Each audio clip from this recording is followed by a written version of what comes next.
Good morning and welcome to the Public and Corporate Services Standing Committee of October 24th. Welcome also to the traditional territory of the Squamish Nation. I'm looking for an adoption of the agenda. Moved by Ted, seconded by Patty, that the October 24th Public Corporate Services Standing Committee be adopted.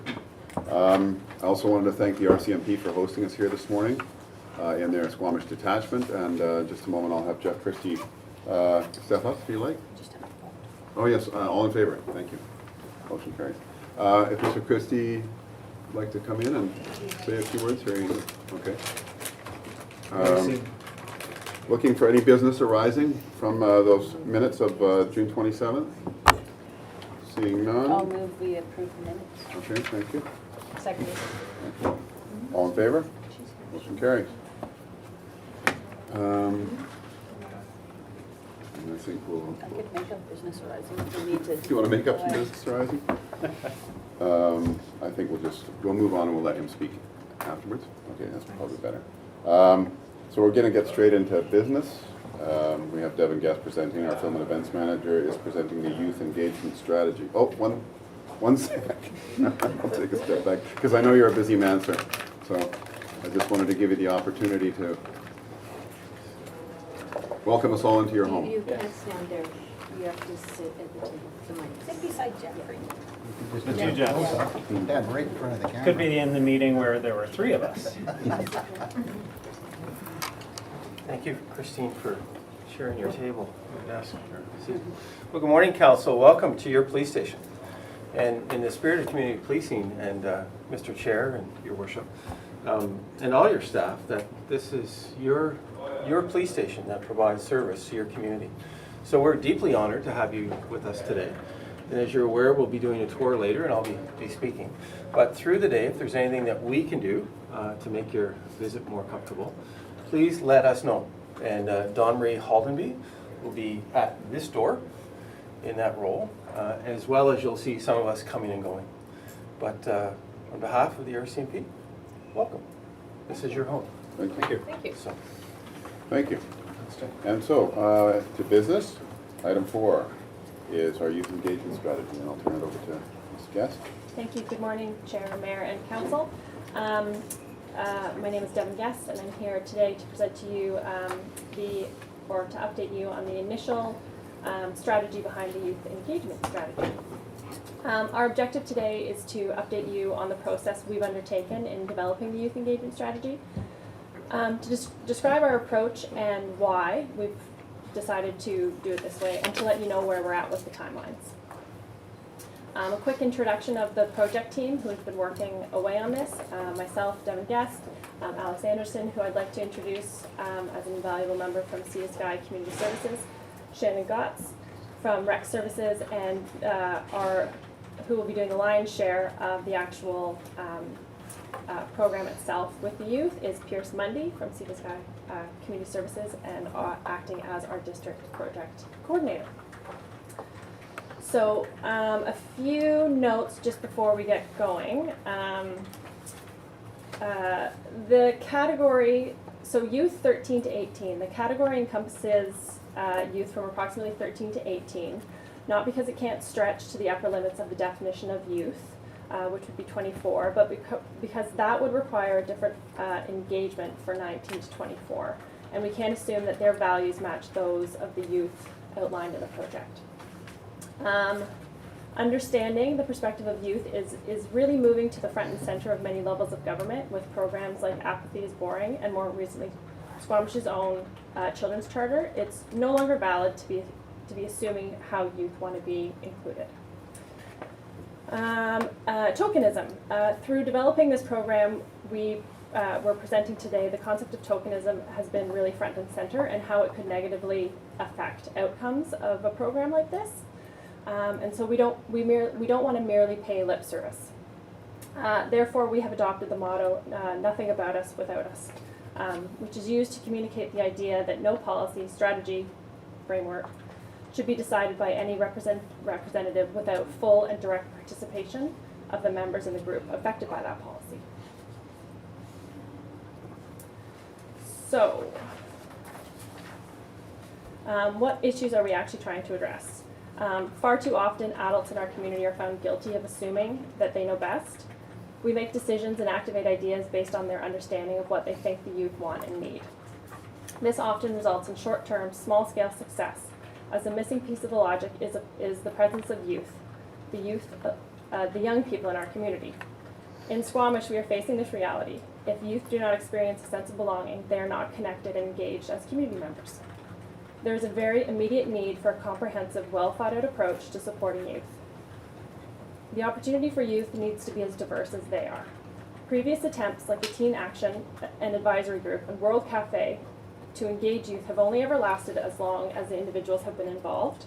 And from this we learn that we need to create a process that captures the wisdom of those involved but goes beyond the individuals and is applicable to the community right now, as well as in the future. We need youth to tell us in their own words, what they really need and how best to support them, to create a guide for community members and public and private service sector providers that outline what youth find important and what they really truly value in this engagement.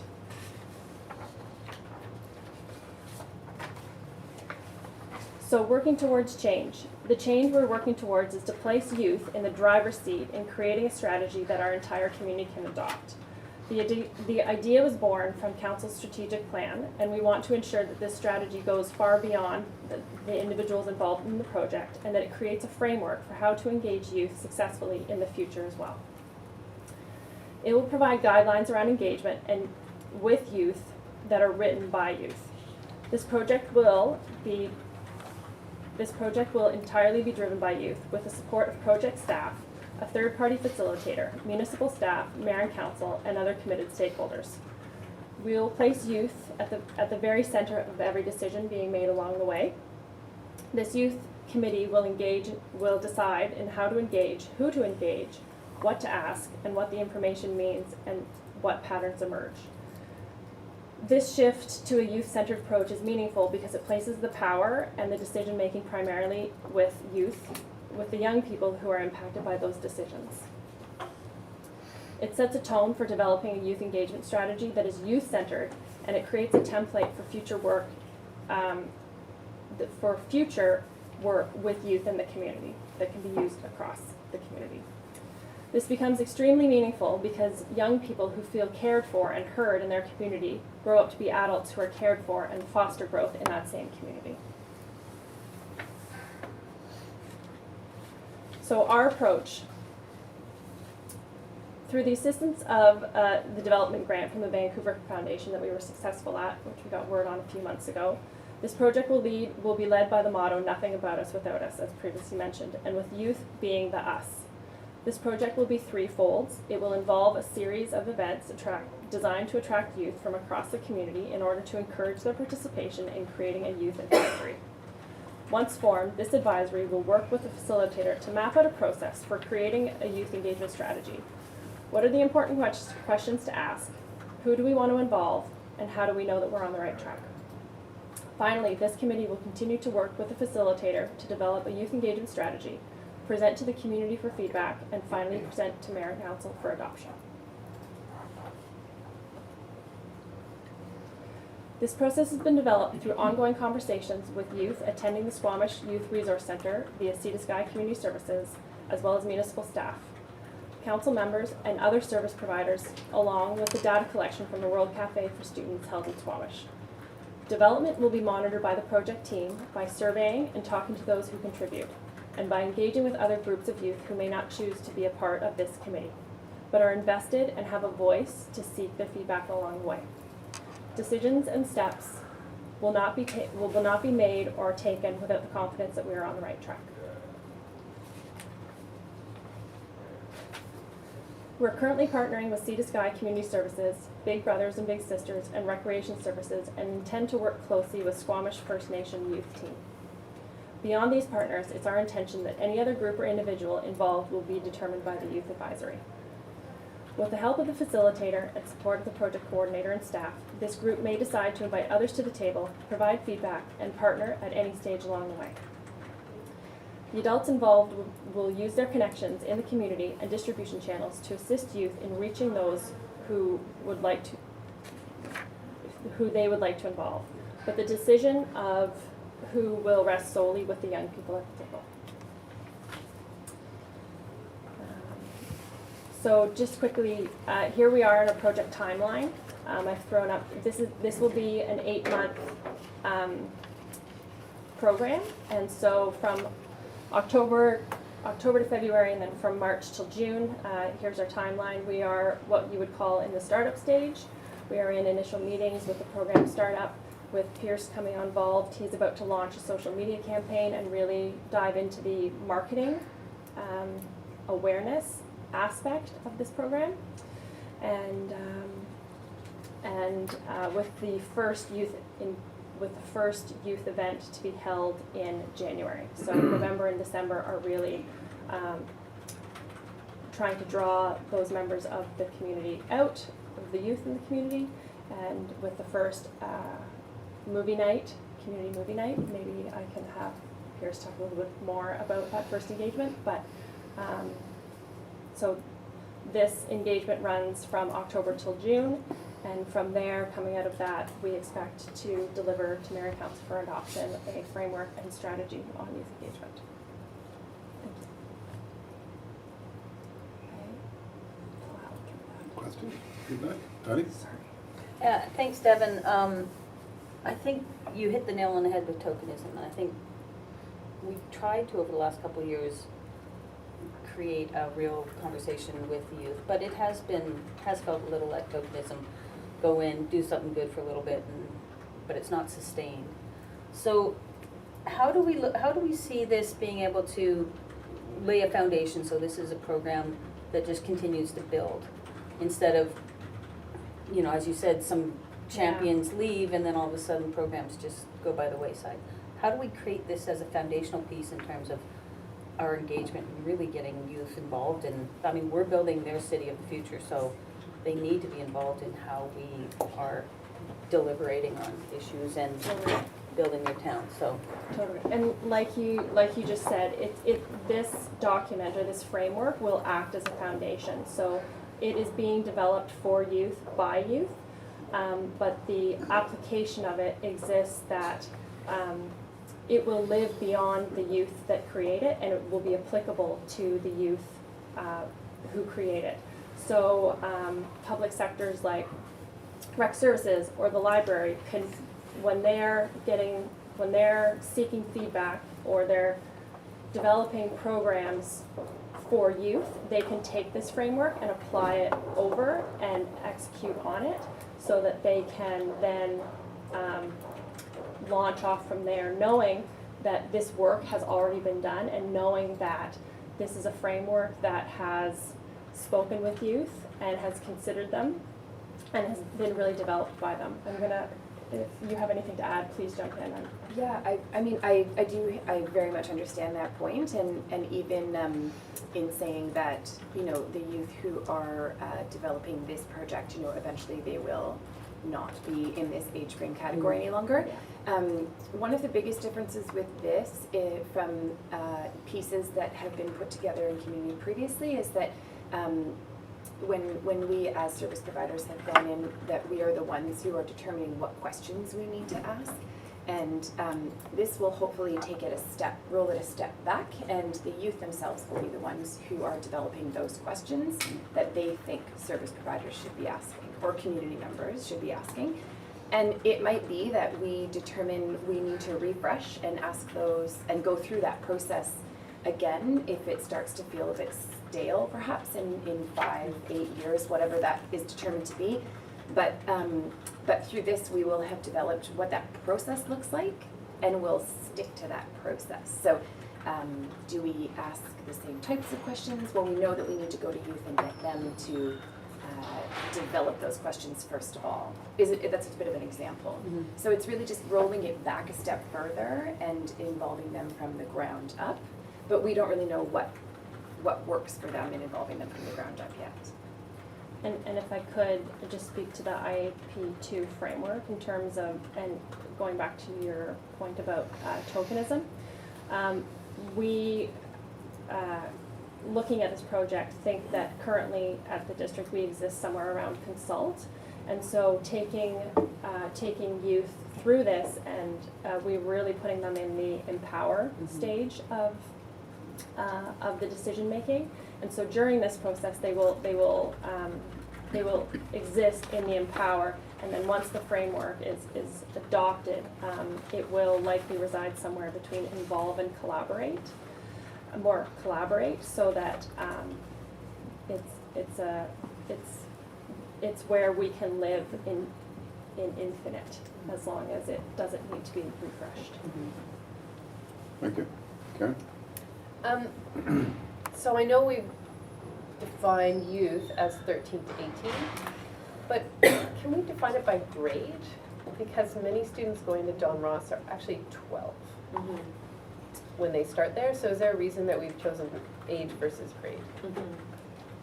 Do you want to- Traditionally, a lot of the funding models are who actually will choose the participants based on their age versus their grade. And so in looking for funding in the future as well, if this, so the Vancouver Foundation, who is the 50% funder of this project as well, this is the first of a 3-stage process for funding that we could engage with them. This is the shortest term, it's 1 year. The next term, I believe, is 3 years. It's more to develop a very solid program and give some wheels to it. And so in looking forward at engaging in other funding opportunities, I think we need to follow what those funders typically will look at as the beginning stages of youth, and they will sometimes go to 24 as well, as I know Mayor Council, you do incorporate up to 24. But going below 13 would sometimes exclude us from funding opportunities. Good. You don't like that answer? No, I don't like that answer. You Can I wanna follow up with Yeah, that? please do. Yeah, 1 second. absolutely. So I get that the funders need certain things on their documents, but I'm not sure that it precludes us from including youth on the cusp of. It's hard to say to someone, oh, you know, welcome to high school in grade 7, but you actually don't get to participate in this strategy until you're in grade 8, and that makes no sense to me, especially since actually we have quite a few youth younger than that who are already actively involved in the community in different ways. So I realize we have to write grant applications for a certain, to hit a certain milestone, but I'm not sure that our programs have to exclude necessarily based on age. So I would just want us to be mindful of that, because if youth want to be involved, age shouldn't be a barrier. And maybe that's feedback to the Vancouver Foundation, that high school actually starts at when someone's 12. In different communities. In different communities. And it's a good point that it doesn't preclude us from seeking their voice and Exactly. including that voice into, and making a note that there is this tension between what other adults also are determining is the beginning of inclusion in a youth strategy. So I think that that's an easy inclusive piece, and important for us to be able to report back to the Vancouver Foundation that was a tension that existed for us, and that our own community doesn't necessarily live by those same guidelines. Thank you. Ted? Yeah, thanks. Yeah, it's kind of a good point. I mean, you don't want to go to high school because you're a little grade 7er, you don't get to go. But I got 2 things. Did I hear you right when you said it's 13 to 19, the first phase of this? 18. Oh, to 18. Yeah. And then, yeah. Well, I mean, I think that's kind of unfortunate. You know, it eliminates the university and that. Anyway, you know your job. The other thing is, how do the schools work into this? Because it seems like every time we try to engage the youth, you know, they'll come into City Hall and we'll have great fun with them, and they're so excited and they're smart, and then they go back to school, and you know, we're going to have a program where we ban plastic bags, but it never materializes because the school's keeping the kids so busy that the school just kind of, in my opinion, drops the ball and doesn't encourage the students to engage us. So how do you foresee that unrolling? How do you get the school proactive? The benefit to this is that we're engaging youth, and the school will be involved in the school board, but this exists outside of, it also exists outside of the school board and outside of their curriculum and of their required hours. So, Well, I think that's a bit of a mistake. I mean, you know, kids go to school, and after school, I don't know how much they'll engage, but anyway. I mean, for 10 years, been working, trying to get the school, it's like invasive species. I remember going to the science class and saying to the science teacher, oh, you ever thought about teaching about invasive species? And, oh, well, no, I got my curriculum, I've written it, and the guy teaches the same thing.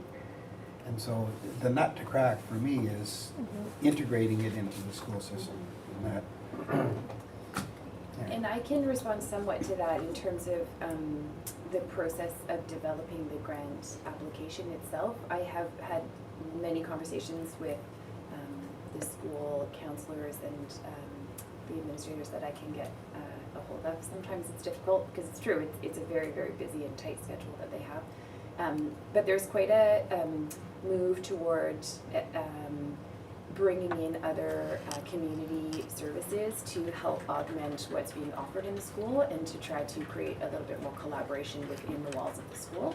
And so there's a lot of interest in being able to work with this project, and we have a number of leadership streams in-house and secondary. There's also a vibrant student council at the alternative school this year that's quite interested in being engaged. Don Ross Middle School had a core group of youth that were really the ones that led and developed the youth wellness conference that we had this year, and the schools were very open to us coming and meeting with them on school grounds during school hours to help move that forward. So I do actually think that there are some inroads that have been made in trying to connect with the schools and a little bit more freedom to access students during those school hours. Because it's true, once the bell rings, a lot of those kids, they are so busy and they're so scheduled. So I agree. I really push back hard in trying to be able to get some partnership and collaboration with the schools during school time. And I have seen some success with it, so I do feel like it will be a place where we can continue to kind of move in those directions. Thank you. So would you mind going back a slide just to the timeline? Because I guess I'm trying to get straight in my mind. Thanks, Ed. What might come out of this specifically? So when I listen to the presentation, I get collaboration and engagement on, are we creating a framework that will help us on a broad variety of different issues as a municipal government, consult with them. And that's one thing, and that's, so for me, that's the long-term benefit. The other part is, are we going to see some specific recommendations come out on specific projects, for example, or programming or something like that, that we as a council will then have to decide whether we can do it or not, or budget for it, or implement it somehow. Because the implementation for me is the thing that, it's like a lot of stuff, you know, it's when the rubber really hits the road is when you start actually making it work, not just building the project. Some of it will be, once we get into it, we're going to see what the youth are going to drive and what they come up with via the facilitator on top of that framework. But beyond that, the focus will be that the youth-driven voice are really driving what the outcomes could be. I hear you, we could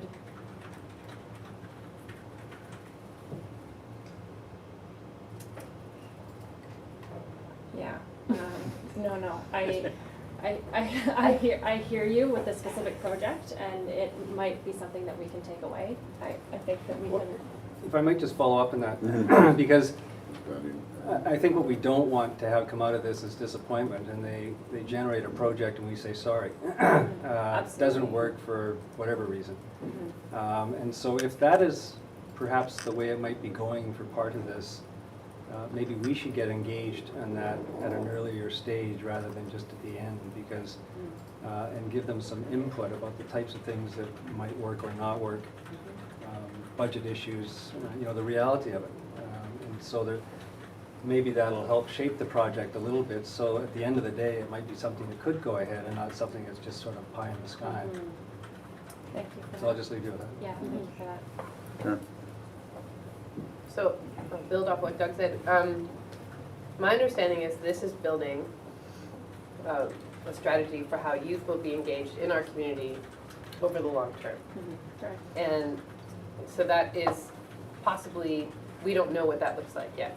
So we have to give over control to our youth to help tell us how they will and want to be engaged over the long term in the community. And so that may or may not lead to specific projects. It might just be how they want to be advisory to the district. It might be specific things that they do want input on and other things they don't. And it might not be a specific project, and we won't know. But I think to Doug's point, if things are going in that direction where budget is involved and more resources are involved, then that's a conversation that needs to start earlier rather than later. So we don't raise expectations and then are unable to meet them. And so I think, I'm happy to give over to the youth how we do this and what it looks like in the end. And just be mindful that there are realities about how fast things happen in the district or not, and that we're ready to receive their recommendations in a positive way that moves it forward, rather than putting up barriers. Can I just respond quickly to that as well? I think it might even be an interesting opportunity for possibly for council to suggest something that they know is they would like feedback on as a potential first fly at it. So maybe if there was something, because the idea with this framework is that it's not just to be hopefully used on youth specific projects, but anything that is important to community, so transportation or, so there might be an issue that we could put to the group that they also are engaged in and find interesting, that we could say, let's look to try to apply this and see what we get out of it. So it gives them, because you're right, it does feel a bit nebulous if it doesn't have some bricks and mortar to it, for lack of a better expression. So I do think that's just coming to me now as we're talking, but I do think that is a really good suggestion, that we try to find something that we could look towards applying it to. I wouldn't know what that is though, so. I'll just throw something on the table, and it may be some commentary from them on the affordable housing piece that we had discussed about putting into that piece of property in there by the youth center, to get their feedback on how that may integrate in, or how they, at least how they feel about it. Patty? Yeah, I've gotten quite a few calls to my office from distraught parents with regard to bullying and that type of thing. And we've had some preliminary conversations with the RCMP about how do we really, in a proactive manner, really try to minimize or eliminate bullying in school-age kids. And it's not just 13 to 18-year-olds, it can happen much younger as well.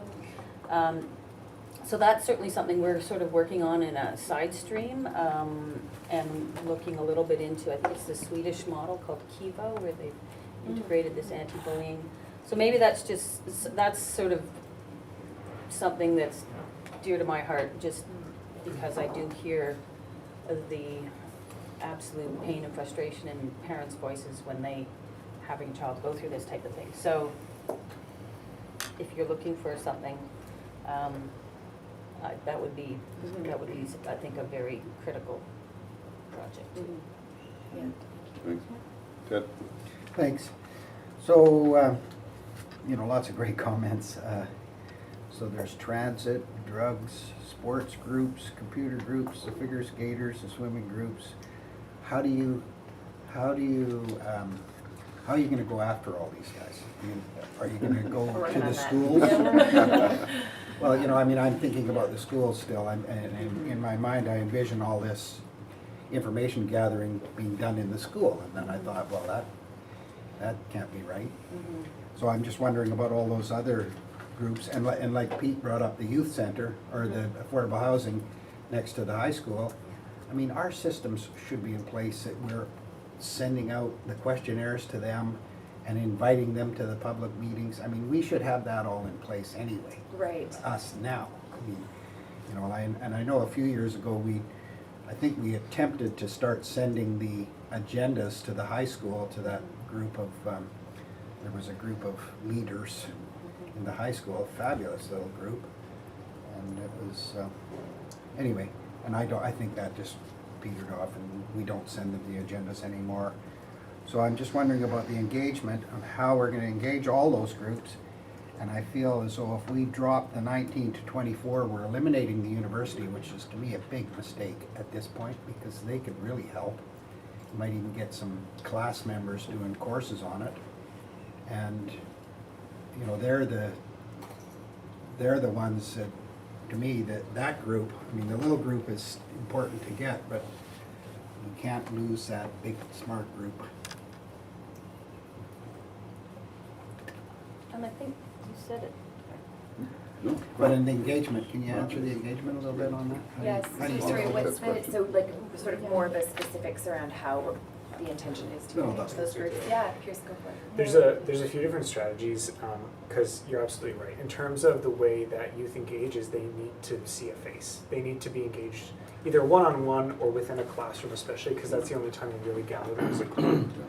And that's exactly how I plan on doing it. That's one of the many strategies. One of them is through social media, because it works.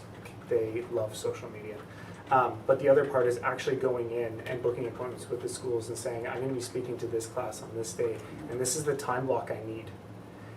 So that's part of the social media campaign launch, is as much, it doesn't say that, I guess it says like connecting with local businesses and that sort of thing, but the biggest thing for me, and the only way that I can even launch a social media campaign, is by telling them it actually exists, right? So it's going in and being like, this is what's happening, this is what's involved, and this is how I need your help. And kind of raising that awareness initially, and then giving them time to kind of talk about that as, you know, youth within their own little collection, and then continually addressing it for the next few months until the first engagement night, right? So it's about almost bringing up a sense of hype to what they're after. But I completely agree, it has to be just like we're speaking now, is going into classrooms and saying, So it is the schools, right? You're gonna be. it's gonna have to be, it has to be, because that's where they are spending most of their Not time. sports groups and, Everything, so you go into the ice skating rink and talk to the yeah, team. that is the goal, yeah. I'm gonna be really busy, You see, the university guys might help there. yeah, I agree, yeah. Karen? I disagree with my colleague, because I think we have to start somewhere, and I think if we paint too broad a brush, I think the needs of the younger generation might be slightly different than a university age group. So while I'm happy that they're involved, I'm not sure that we need to focus our energy there. I really want to understand what our younger youth have to say, and I think a great starting point for sort of what they could be talking about and thinking about is the Children's Charter, because it was created by even younger youth. And then also things that this council's been working on, like healthy communities, active transportation, innovation, space. Space would come up, but I think the focus for the sort of grade 7 to 12 is the right place to start. I also do like the idea of potentially trying to incorporate 19 to 24 as volunteers in as part of the project. So potentially not seeking their voice to be rolled into this final product, but maybe there's an interest there for them to be working as mentors for these younger people through this process. West has quite a history of social justice in terms of how they operate a lot of their student government and that sort of thing. So there's quite a resource there that could be tapped into to support youth in developing their own system and how they want to work through this. I think further to that, if I may interject, when you're talking about the older group and the Quest group, they're at that age now where they're either looking for employment or they have employment or they're moved on to higher education. But when you're talking about the 13 to 18 group, those are the kids that are in the skate park or they're wondering what to do at night. They're on the street. They don't really have any direction. They don't have anything to do. And unfortunately in our town there isn't a lot to do for those kids. And so it's finding things we can do and what we can recommend and how we can steer that in order to find out what it is that they would really like to see. And I think that's really key, is to keeping the kids out of trouble, right? But anyway, I'll hand it over to Patty. Yeah, I think it's been said, I want to get too bogged down in the numbers, 13 to 18. They're the disenfranchised. They don't get a vote in our democratic society. And they're formative, those formative years. I agree, Quest is a great resource for volunteerism. Get them involved. They'll start to inform just naturally by being involved in a different way, but focusing it, we're not going to check your birth certificate. Are you 12? Are you 13? Are you 12 and a half? So I think you're on the right track. It's great. Thank you. Linda? My point was made already. Okay. Anybody else? No, I think this is fantastic. Mhm.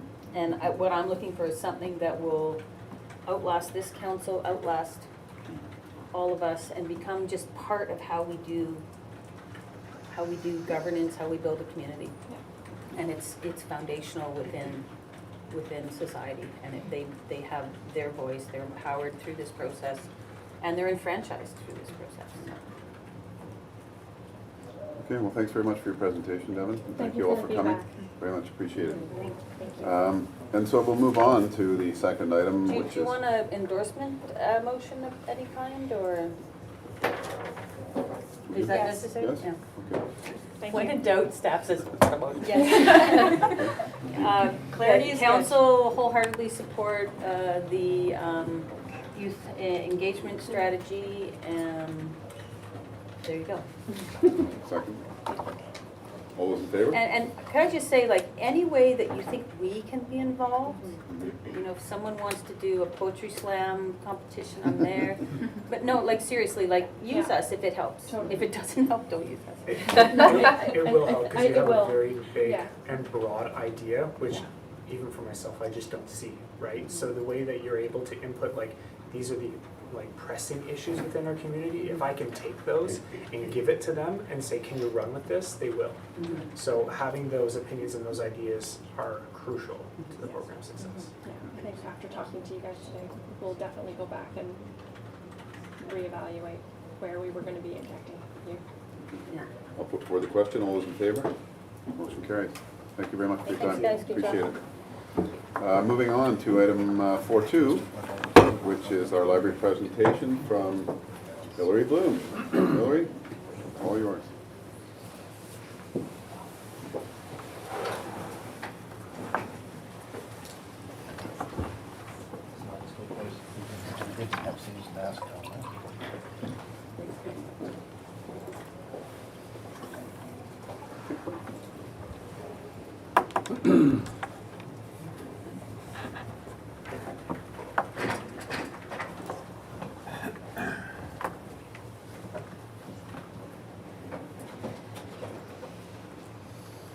All right, good morning. Chair, Mayor, and Council, thank you for the opportunity to provide an update on the library's activities in recent months. I'm Hillary Bloom, Director of Library Services, and to my left is Simon Levins, the Chair of our Library Board. Hello.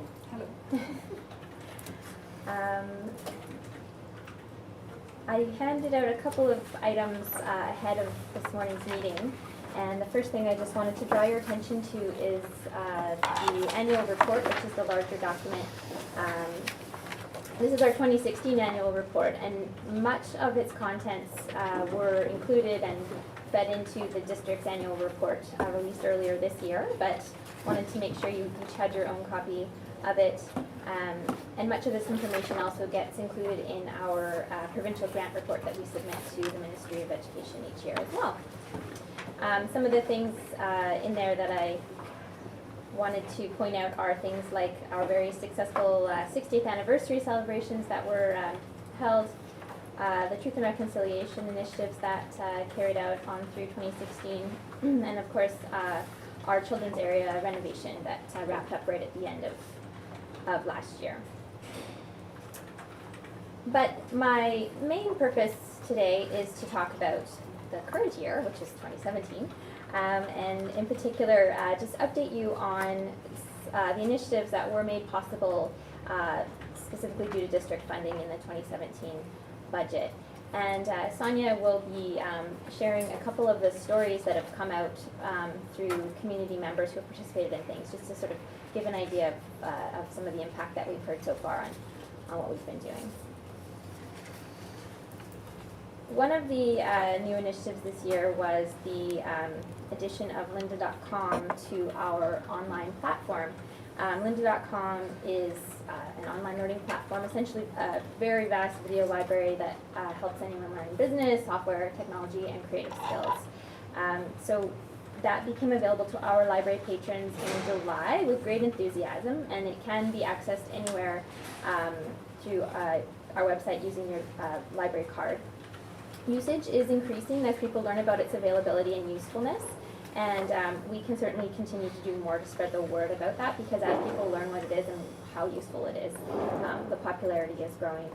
We'll be promoting it further at our upcoming open house, which I'm going to speak to more about at the end of this presentation. A second new initiative that started this year was the expansion of our Children's and Youth Services programming. So after-school programming ran through the spring for elementary school-aged children and sort of led us straight into the beginning of our summer reading club this year. And the programming included robotics programs in partnership with the school district to develop digital literacy skills. And we also did have some other theme-based weekly programs for exploring books, crafts, games, Lego, you name it, all sorts of things. And over the period of weeks, we had a total of 170 attendees. And we are about to launch a fall session of after-school programming, which, based on how things went in the spring, we've actually tweaked it slightly to subdivide the ages a little bit differently. It's going to be drop-in style with stations in the meeting room, hands-on creation and play, and for the very oldest groups, some more specific weekly activities. Working with the school district in the spring to make use of their robotic equipment and expertise was really positive. You can see on the slide there was a feature in the Squamish Chief about the program. And so though the robotics specific programming hasn't lined up to align with the school district's expertise and use this fall, we're looking at now what that should look like for our library. Should we be investing in our own equipment so that we can carry this along? A challenge in that is in supporting and maintaining that equipment and having that in-house expertise, but we are about to dive into a new strategic planning process, and we need to sort of find out if this is the direction we're going, then what does that look like and what should that programming be? So Sonia was going to share a little feedback we got on the after-school programming. One of the participants that attended that program said the teachers are all really nice and they're fun, and it's pretty open to what you want to do with your robot. The thing that I like best when you have to get the robots around different obstacles in the maze, it's just really fun. And from a parent, my son doesn't enjoy most organized activities. He loved this, and every week he was excited to come. Every week he told me all about what happened during the class. That's pretty unusual for him, so you guys are doing a great job.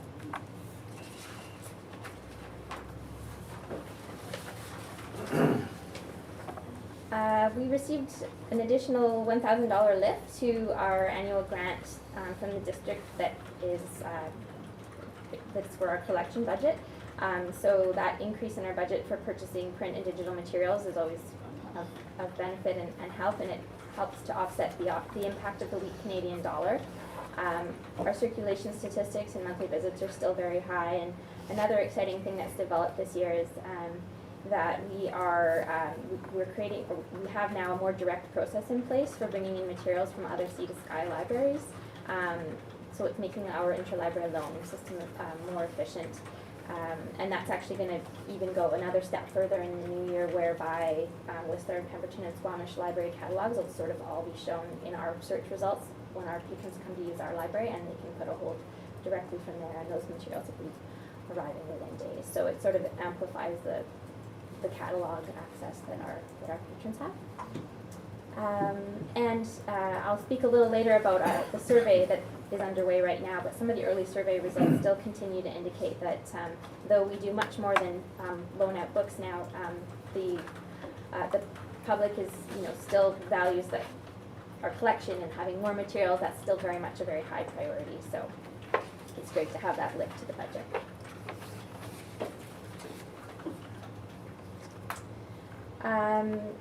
The next thing I wanted to talk about is about library security, but the slide that I've got there is just kind of showing over the years.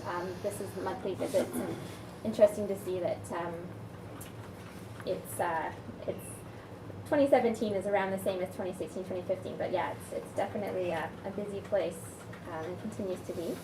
So in terms of the library security, the guard service does continue to be assessed. We have daily reports from the guards, and we also receive cumulative summaries that help us to identify and address recurring issues over months, over days, times a day, all those kinds of interesting things. And those reports show that incidents still do happen at a wide range of times of day and days of the week, but are dealt with or diffused in the moment by the guards. We work closely with the guards and their manager to modify and improve those processes on a regular basis.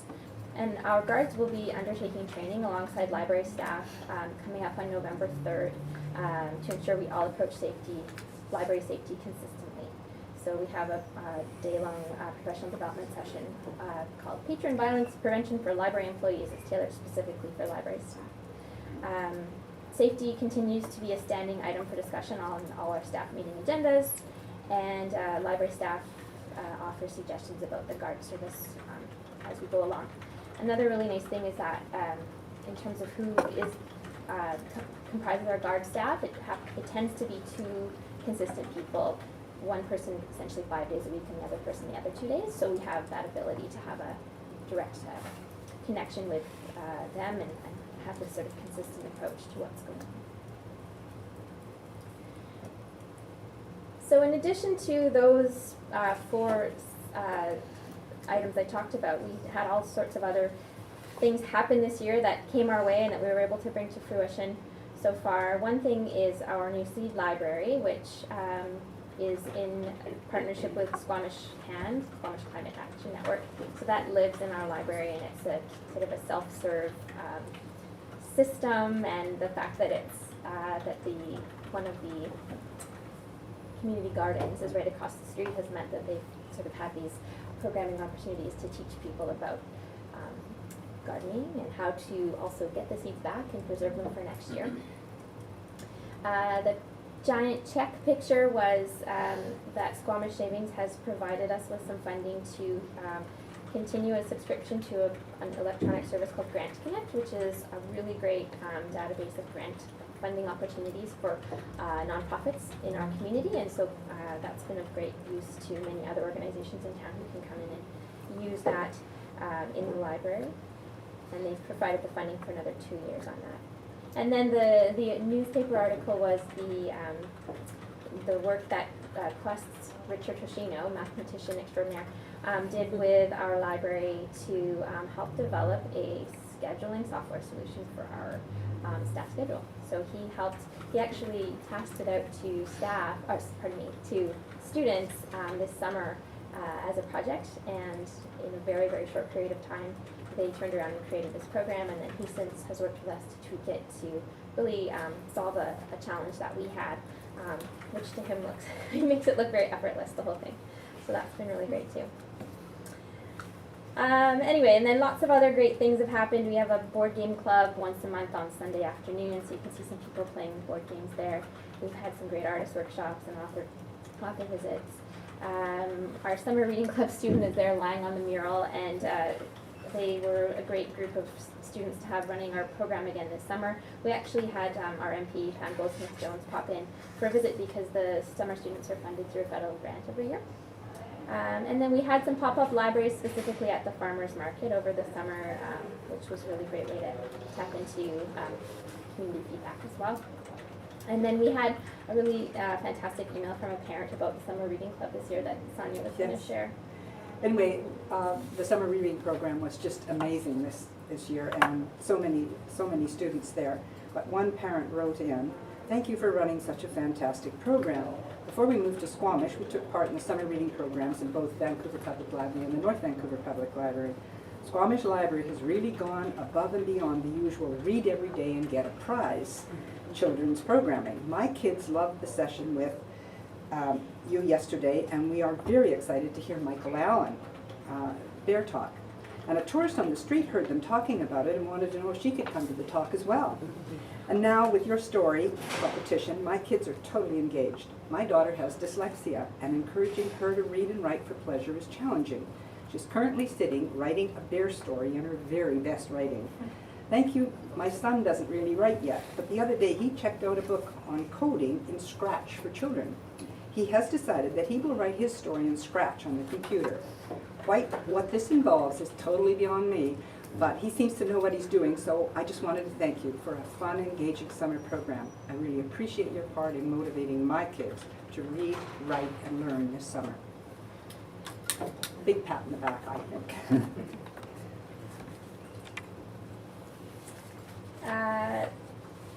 The icing on the cake to our renovation of our children's area was the mural that now covers 2 of the walls, which was made possible through the public art program.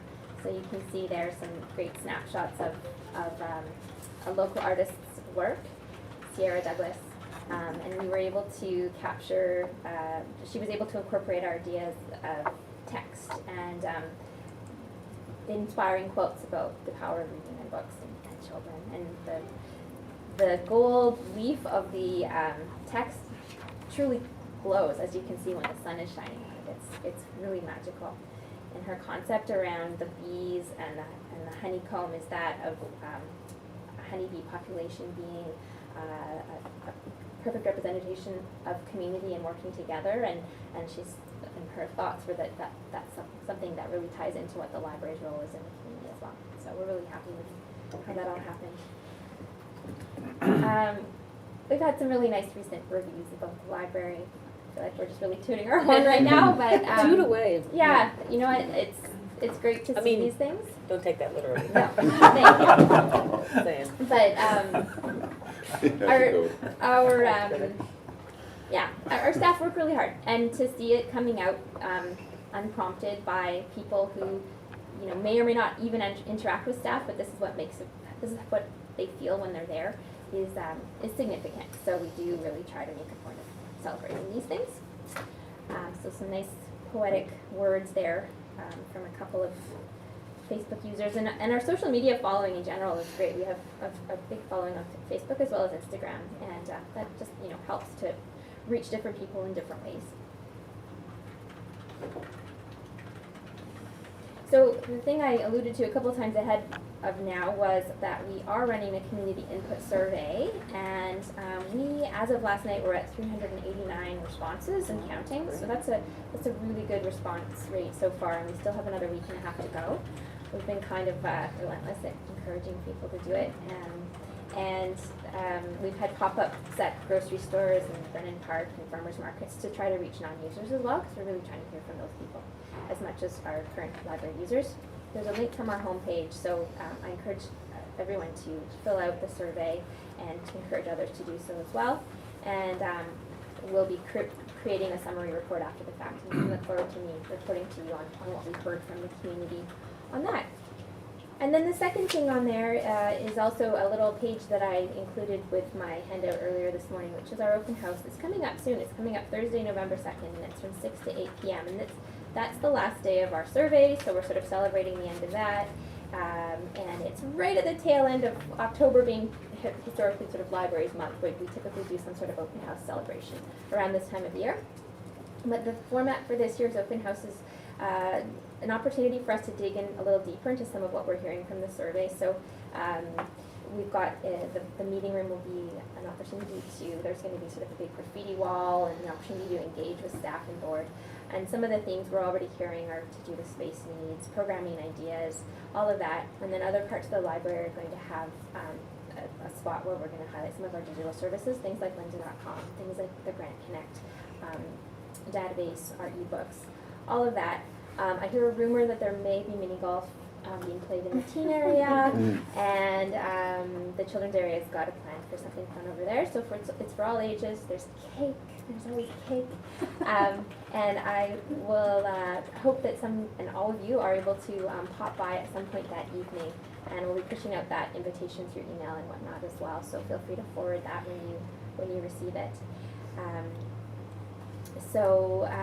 And then that will also, the momentum behind the survey is going to propel us into 2018 when we are going to dive into a strategic planning process again. It's been a few years since we spent the time dedicating ourselves to that work, and we look forward to, by the end of 2018, turning around with something new to take us forward in the next few years. And I couldn't finish without a shot or two of our staff and our library board. Those are both from the summertime. And just want to acknowledge the hard work that our staff and our board both put in. We have a really dynamic, engaged group of board members as well, and they're doing lots of great things and excited for where we're going. So that's it for me. And any questions? Thank you. I can answer? All right. I don't think enough good things can be said about our library. I think it's a source of great pride in this community, and I'm proud to have sat on the board at one time. I know Karen's currently sitting on it, and I'm sure she's enjoying herself. I'm just looking at the numbers here, 2016 activity highlights, and the numbers are phenomenally up. And as chair of digital strategy for council, I was looking at the numbers for internet, for computers, for Wi-Fi, and those numbers are up dramatically. So that was part of what we wanted to see for the digital strategy. So I'm really pleased to see those numbers up so high. Could you just touch on, when we're looking at the expenses, loss on deposition of tangible capital assets? Yeah, the way that this is presented here reflects back to our audited financial statements and the way that the auditors present it in there. So I can't speak too deeply about that item, but yeah. Would that just be losses as far as damaged books, et cetera, goes? I believe, to be honest, I don't feel comfortable answering exactly the definition of that at the moment. It says when it says tangible capital assets, I have that kind of feeling that it may be just. My understanding is it's worked into the whole amortization calculation that occurs year over year. All right. Beyond that, I was just curious. That's what it covers, basically. Yeah, I was curious. Okay. Any questions? Patty? Yeah, I think our library is absolutely spectacular.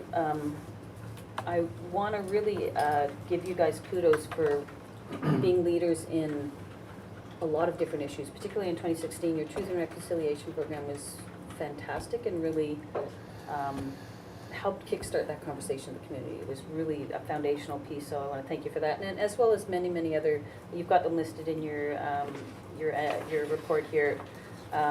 Just outstanding job. What the library has become compared to what the library was when I was a kid is a really interesting vehicle. It's not the typically boring place that maybe you would have thought about it when I was a kid, just so long ago. But excellent job. I have a technical question for staff. The SLRD pays $14,000-ish. Seems like really low for their per capita. How do we reevaluate that number on occasion, or how is that? There you are. How is that formula figured out, or has it just been a static number for 20, 30 years? Well, honestly, that must go directly to the library, and their statements are actually done separately from the district at this time, so I can't specifically speak to that. It's been a static number, at least for the past 5 years, I think, yes. For years, it's come from the area D rep, the monies that they get. Is it, I'll have And to it ask if the seems to be SYD their decision. Oh, so it's not some sort of thing, it's just, oh, we'll just be nice. Yes. Yeah, because In per capita, it's recognition- it's about half of what our residents pay. Yeah. Even but if you're just taking into account Britannia Beach, Furry Creek, and not the northern areas. So. it's in recognition of the numbers of people outside of the district. But I don't think it does Attend the even library. come close to that. Anyway, I'll address that with the area rep. But it'd be good, so it isn't formally an SLRD function, it's just they use their select funds and issue a grant essentially. It might be now, but it wasn't quite a few years ago, and I don't know how you work it now. They just send us a They check. do, and Yeah. it's something I can look into more deeply. Yeah, I'll ask too, it seems low for the amount of population growing in the various parts of the SLRD, it just seems low. But excellent job. Ted? Thank you. I got 3 points here. When you talked about the robots and that, it made me think about technology in libraries. Do we have a technology person that's keeping us up in all the latest and greatest in the tech? We have expertise among the staff. We don't have a specific dedicated person whose mandate is such, but as I was mentioning earlier, it's something that I'm anticipating with this new strategic planning process that's already starting, that we need to talk specifically about technology. We've managed to sort of meet that need in a variety of ways and participate in things in a variety of ways, but our current plan, though it's a living, breathing, very useful document, it doesn't really flesh out the technology aspect of our work as much as I predict and think our next plan should. And from that, I would see that potentially we also then identify, specific sort of staff capacity that is whose mandate it is to focus on that. As it stands, there's that knowledge exists, but not in the form of like a staff. Well, I'm person. yes to that, but I'm thinking more like robots. Mhm. And, like, when we buy our things from the store now, it's all going through a big warehouse where a computer goes and picks something up and puts it in, Yeah. I'm just wondering, I was thinking more of technology and how libraries are running. So I just wondered if we had someone advising or, and I know, like streamlining and, anyway. So I was just wondering about that. The other thing is, do you keep stats on age, like kids taking books out as opposed to seniors, or? We do, yeah. Keep So those we look stats? at circulation of children's materials versus circulation of adult materials, and then we look at memberships by age categories as well. Yeah. Because I was just thinking of the last topic about the students and engagement. Right. We might have an avenue to tackle some of them there. Yeah. And then the last thing is the seed bank. Mhm. How's that going? Well, it's going well in the sense that we were approached by Squamish Can about setting it up, and I said, we're always open to ideas, and it needs to be something that can exist and run without a whole lot of additional staff capacity expected on our end, because we already have a fully functioning operation, and it's exactly what it does. So it's very much self-serve. It's got all of the sort of how-to right there, so people just show up and figure it out, and they'll ask us questions, but it's a great. It's up and running. Yeah, and it's bringing in people that we hadn't seen before. So it's just another example of some other opportunity that meets the needs of our community. That I saved all my seeds this year, but I don't think I saved it properly, so right. I won't share them with everybody. I defer to Squamish Can experts for that. They Yeah. know everything there Oh, is yeah, to I know know. about all that. Yeah. I just think that's such a great idea too. Thanks, Ted. Okay. And That's it for me. Doug? Thank you. And just on that point about loss and disposition of tangible capital assets, going back to my accounting programs at UBC, that's a sale of assets at below their depreciated value, their book value, which is, trading in furniture or computers or something like that. Their book value? It's on the Sorry, sheet. there you go. It's an accounting term, Patty. Everybody uses the word. So, but my question was, how big is the library? How many square feet approximately? 12,000. 12,000? Yes. And you mentioned space and strategic plan. Is space an issue? It is, yeah. And another project we've been cooperating and participating is this whole civic services future plan project that's happening alongside. Yeah, and again, at first glance on the survey results, a lot of comments about space constraints, not enough seats for all the people, and in our 2018 budget request we're looking at, we've come up with some potential ways to at least short-term alleviate some of that and add some more seating with our current space, but the space is finite in the sense of its four walls.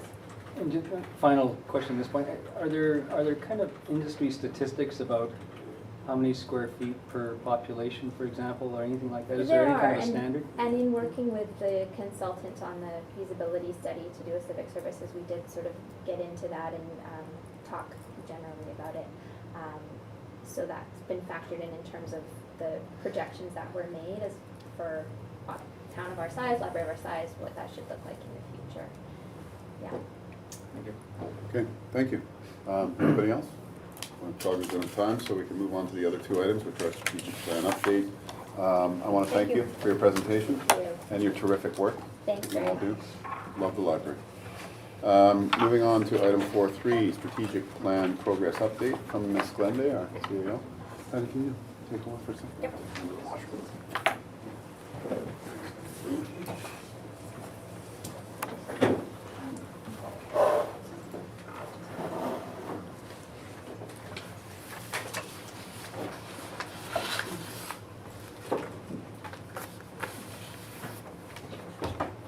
Whenever you're ready. It's weird not being in. Good morning, Council. Linda Glenday, CAO here at the district. I'm here to provide an update on your strategic plan.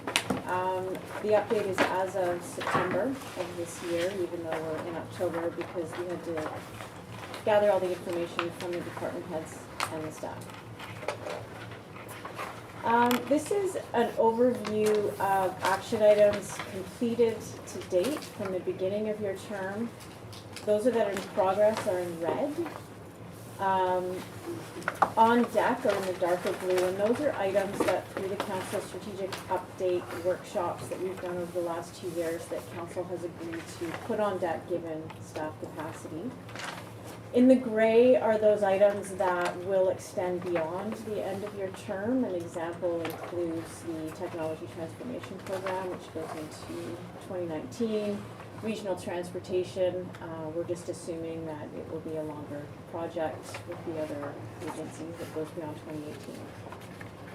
The important thing to note with these numbers is that they're not based on scope, they're based on just actual numbers of activities. So we have some that are much larger in scope, as you know, TTP being one, OCP being another, zoning bylaw rewrite versus smaller things. The youth engagement strategy, as an example, is equally important but smaller in scope. So these are just absolute numbers, not based on scope. So what I'm going to do is go through each area, and I'm just going to highlight some things, primarily what's been completed this year in 2017, as well as where we're at 90%, given that we're in Q3 right now, not the end of the year. There are a couple of items that staff seek clarification on that have evolved somewhat since the origin of the strategic plan. And then following that, of course, we'll answer questions. So open and enterprising government, alternate revenue opportunities. This is something that's always been ongoing, but this year has been particularly notable in terms of updating fees. So the surcharge in our building area, where if somebody starts working without a permit, there's a surcharge that we can do. Recreation fees and charges, of course, have been updated. The site alteration plan fees are being updated. So there are numerous revenue generating opportunities that have come up. I can provide some more. Sorry, I don't We seem to have been spectacularly successful at grants this last Yes, exactly. Grants, primarily coming out of our engineering department, but certainly Economic development. economic development, recreation. Our staff are excellent at seeking out grant opportunities, definitely. Our film and events permitting is far exceeding our expectations, which is excellent. So our staff definitely have that front of mind. Integrated financial policies, again, this is something that's ongoing but well on its way this year that needs pointing out in terms of, as you know, our CFO is diligently following up on financial policies according to our financial plan and bringing forward those that still cause us challenge. In terms of what's under the list that are 90% complete, aiming to complete by the end of the year, is the real estate facility strategy, the civic services complex plan, both of which are now starting to dovetail, as well as the Brennan Park Recreation Complex plan. So those three are dovetailing and aiming to be complete by the end of the year. Electronic document management as well is something that our ledge services team has been working really diligently on and is definitely catching up with this century, which is great. Chair, do you want me to continue through all 4 priority areas or entertain questions after each one? I think it'd probably be good to entertain questions after each Sure. one. Have any? No? Okay. In terms of 2018, these are some of the key programs that will go forward or continue on in terms of open and enterprising government.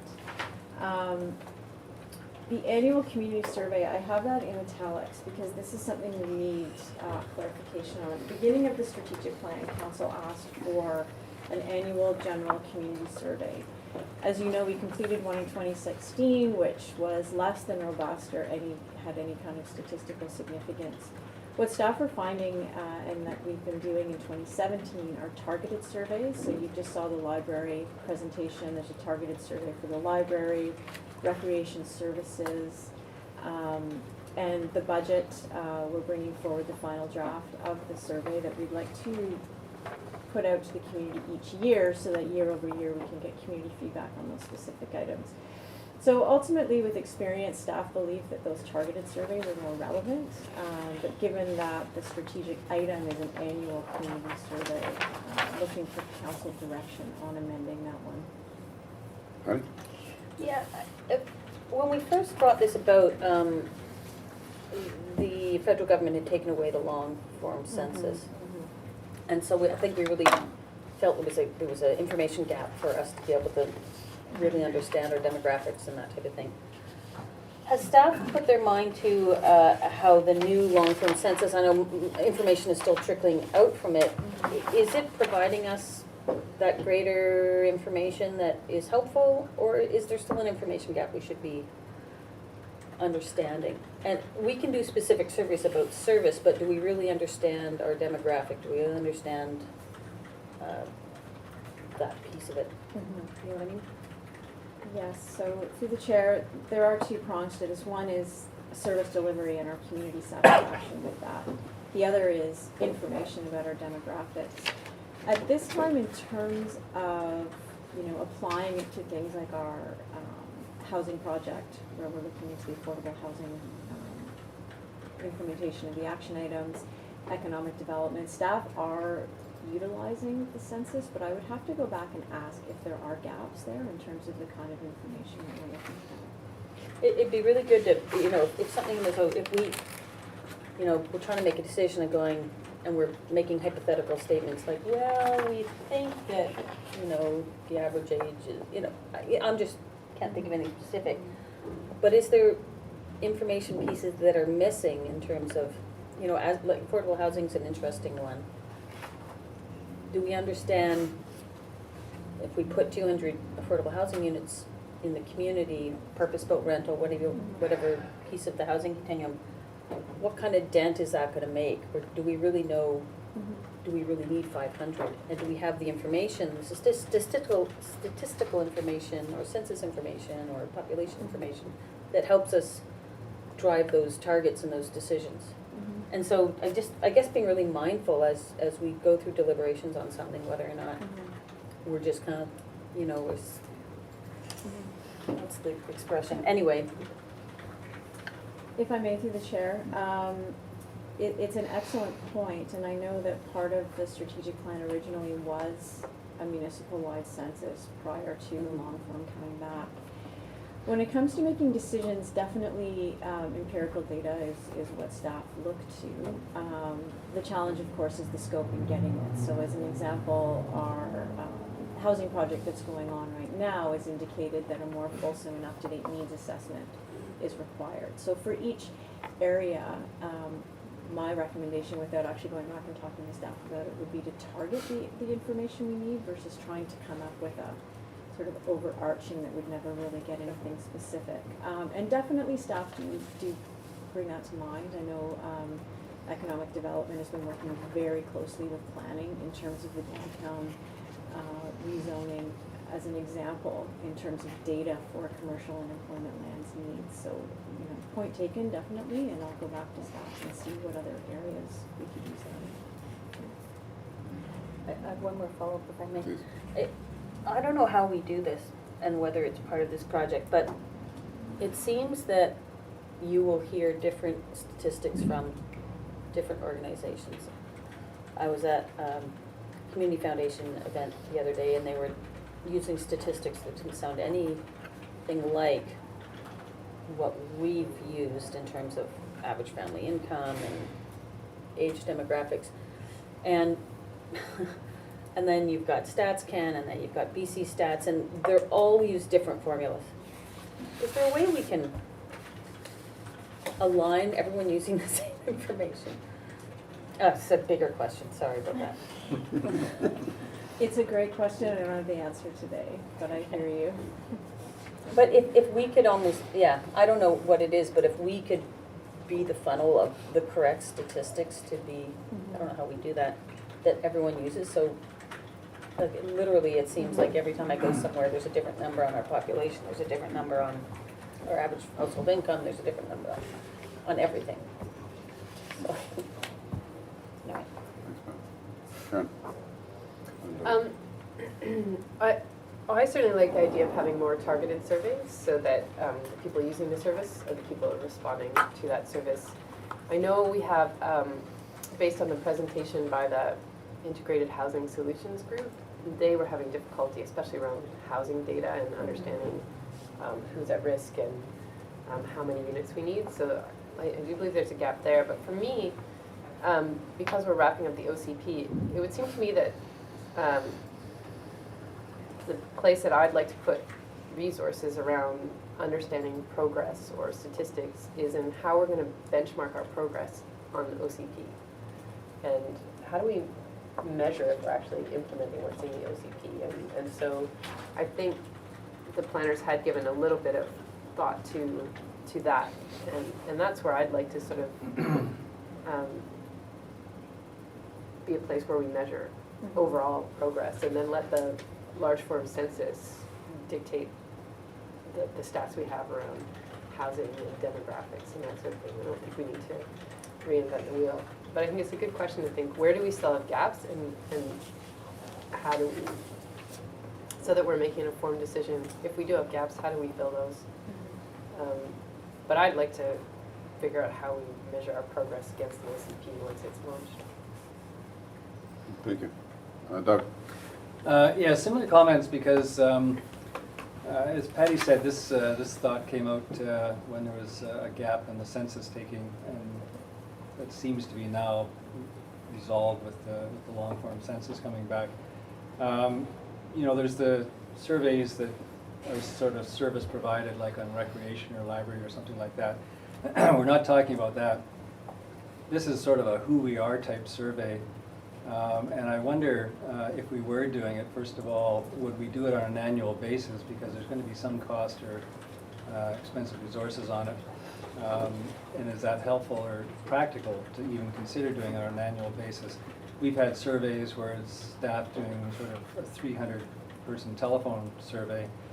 How valuable is that to tell us who we are? Because half of our community probably doesn't even have landlines. So I kind of question that, and I'm sort of more aligned with where Karen was going. You know, we're gonna, if we've got gaps, we can target the gaps, but just a general feel good, how are we kind of a survey, I don't think is as practical, certainly not now.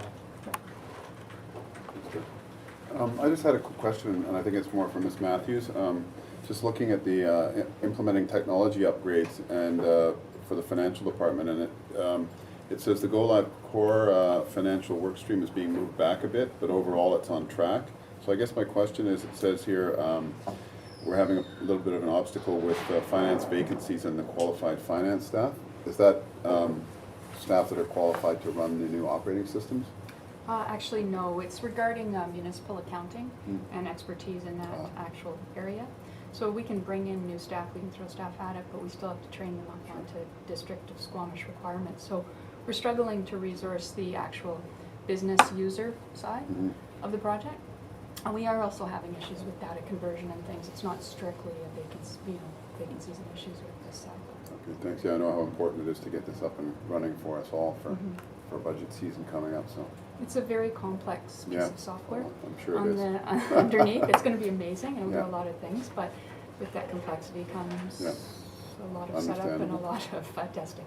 Well, thanks for that explanation. Thank you. Thank you. Any other questions? On that note, with the technology transformation program, the important thing to note is a lot of work has been going into that. At this point, it's the build behind the scenes. And so council, staff, the community are not seeing the fruits of that labor just yet. Some of our go lives, as you just mentioned, especially with the core financials, has been pushed back. I always get that wrong, later. The idea being that we want to do it right, we don't want to do it quickly, and as you can appreciate with something of this scope, the hiccups and the challenges we knew were, it was an ambitious schedule to begin with. We are on track at this time, but that said, things are, one of the hurdles is recruiting and staffing for finance has been one of the things that come up. So we'll keep council apprised. I can tell you that everyone's going full steam on this thing. It's just that you haven't seen the results yet. Well, thanks for the clarity. Benchmarking, as you know, we were part of a pilot program that UBCM funded. Speaking of delays, that one is definitely behind schedule. We haven't yet seen the outcome from it. Our public works team still continues to provide amazing benchmarking on over 400 different indicators, and then using that to optimize service. That's one of the areas where benchmarking is the most useful because the data is so empirical. We have other areas where benchmarking is a bit more challenging in terms of we can count things, but what does the story tell? We are launching a new program that's called Climb, and you'll see that either late December or early January, and it's more about benchmarking our continuous improvement as an organization specifically. So I will leave that surprise for December, January. And then increasing voter turnout greater than 50% is something that Legislative Services is focusing on as we get into the election year. Healthy community, safe routes to school, the plan and implementation was rolled out this year. Sanitary sewer master plan is nearly complete and will be presented to council very quickly, very soon. In terms of 2018, some of our major initiatives or key action items, as you just saw, the youth engagement strategy, the official community plan. We are aiming for first reading in December. Engagement has definitely been robust and leading edge, especially as it pertains to our First Nation community. And that's the most important part about delivering this OCP, and that's why it's taken a year longer than anticipated. But we hope to bring that forward December and Q1.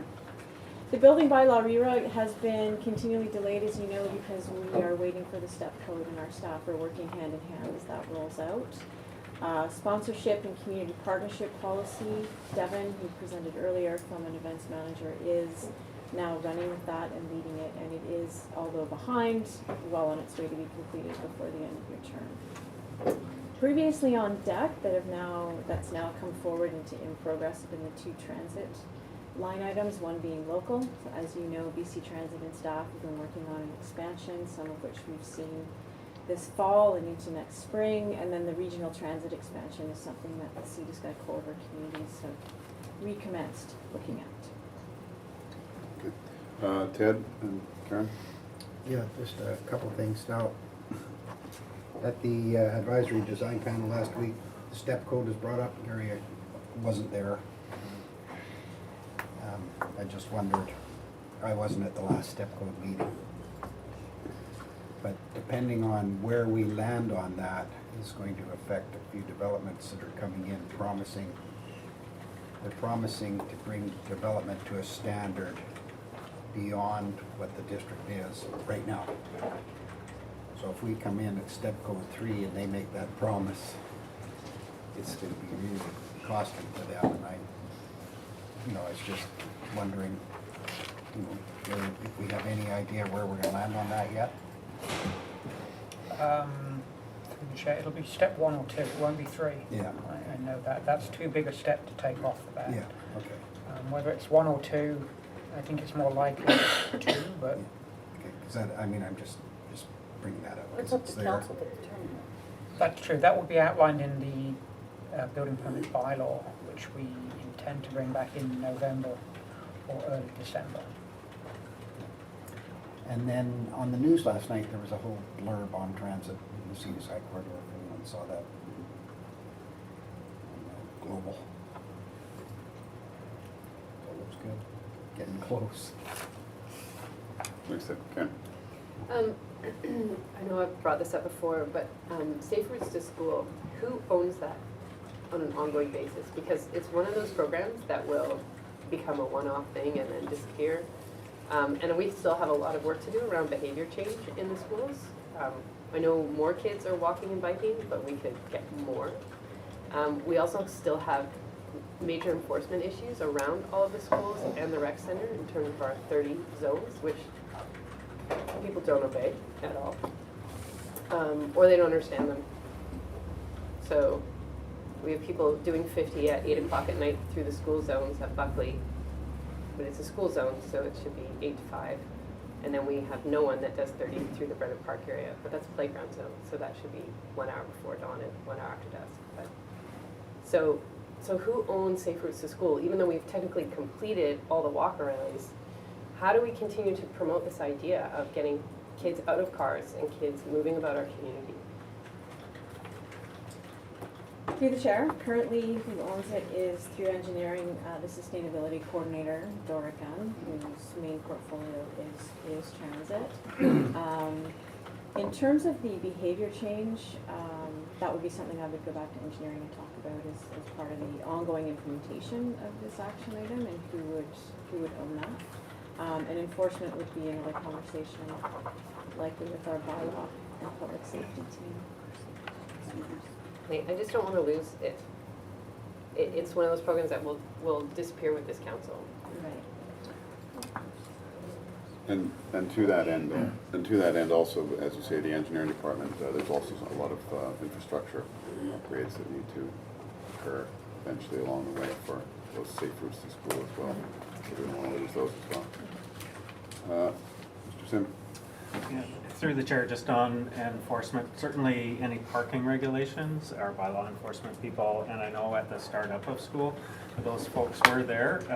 Speed enforcement in the various speed zones, the RCMP on that responsibility, and just yesterday I saw one of our constables running some radar along Buckley in front of the high school, and I was going the speed limit. Me too. So they just waved, which was great. So, awesome. Present company. But certainly, if there are school zones or playground zones that council know of personally or get feedback from community members where there's an issue, I know on a variety of speed enforcement issues that the RCMP have been very proactive and responsive to looking at those issues and having more enforcement and seeing, how prevalent is the issue as well. Patty? I think the implementation of the Safe Route to School from an infrastructure point of view is going to be ongoing within our capital plan, within a whole bunch of programs. One thing that we did talk about, and I noticed here it says snow clearing has to be done by 8 a.m. We've had quite a few at least I've had complaints, I don't know if they've come through the district, about construction on streets starting early, and then kids, for example, on Depot, not being able to walk to school because there's construction. So there was a question from a number of citizens about in safe routes to school areas, can construction start after 9 o'clock? Or shut down for between, for 45 minutes or whatever the high volume time is, something, and I know we talked about it at a previous meeting. Make sure that we have that within the contracts with whoever's doing the roadworks. Yeah, that's a great point, because I live right there by there, and I see that particular spot you're referring to, and there's a lot of kids congregating there waiting for a bus, and there's a lot of heavy construction going on right beside them, so. Okay. I'll just build on that. I don't think we write into our contracts that contractors have to be mindful of pedestrians, cyclists, and cars, because there's always a flag person for cars. But when we shut down the corridor trail to put up the light standards, so the trucks were on the corridor trail, there was no one there looking out for the kids that were trying to get to Squamish Elementary or to the Montessori school. So they would bike down over the Mamprim Bridge and then run into trucks. And so I think we should be building into our contracts that flaggers there has to be a route for cars around construction, there has to be a route for pedestrians and cyclists around construction. And we always put cars first, and we need to keep putting cyclists and pedestrians first. So that'd be one way to get around that. If we can't delay start of construction, at least prioritize the people that are gonna have a bigger problem. Good point. Doug? Thank you. Yeah, I haven't looked at this as a one-off strategy. I mean, it started off, I can remember the meeting, actually, in my first term when the Safe Routes to School concept came to the fore. And we've been working on it in different levels ever since. And the HASTE program, for me at least, was just one more step in that, but not the end of it. To me, it's not so much of a project as a culture, and I would hope that it would outlive this council by a long way and kind of affect almost everything we do for planning and engineering and active transportation and even transit. It kind of touches a whole bunch of different areas and just keep it going that way and have staff kind of, not have to consider council's last pronouncement, but be able to just kind of automatically incorporate that into the next thing that might happen. Because to me, it's not just one thing, absolutely not. Thanks, Doug. Carry on. Thank you. Economic development completed this year the Cleveland Avenue Capital Improvements Phase 2, marijuana regulations, and we actioned the wayfinding program on Phase 1. As you know, it's a 5-year program. As well, our economic development officer started, and as you know, she has hit the ground running, so we're pretty excited about that. Good. Thanks. On the wayfinding, we got beat up a little bit on the signs, and I just wondered, are we gonna put letters on them that glow in the dark? One of the biggest complaints was at nighttime you can't see any writing on any of those signs, which is true. Through the chair, the short answer is yes. Some of them seem to have reflected and some don't. We've had some challenges this year.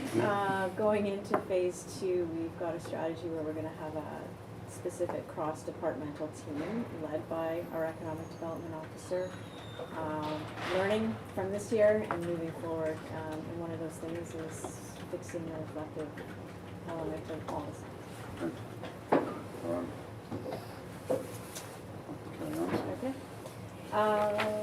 Okay. So into 2018, design and construction of the entrance sign on Highway 99. This is one that got confused with the wayfinding program and blended in, and we recognize that council still wants it as a separate project, so we'll be pursuing that in 2018. Voluntary community amenity guidelines are very close. It should be under the 90% done. Wayfinding Phase 2 of 5 is moving forward. In the Marine Strategy Phase 2, we've just hired a contractor who responded to our RFP. We had a few responses and has launched that program. Sure. So you know what I'm asking about. So I saw that. Is that consultant or contractor going to be coming to us at the start, or are we going to have kind of a sort of a opening presentation or opening report on this? What they intend to do, for example? That sounds like a great idea. You can take That it wasn't one a with it. question. Yeah, I think so. Thanks, Doug. Environment. So 90% done this year. The Squamish Estuary Management Plan review and incorporated into the OCP. So this work has been done, but obviously the OCP isn't finalized yet. And same with the sensitive habitat and riparian area mapping has been primarily completed to incorporate into the OCP. Our key action items going into 2018 is greening the subdivision and development control bylaw. This has been placed on hold because of an engineering vacancy that we're challenged to fill, but that's another story. The comprehensive emergency management plan continues to roll along at a great pace. Alexis is doing a fabulous job in terms of getting out the various elements of that plan.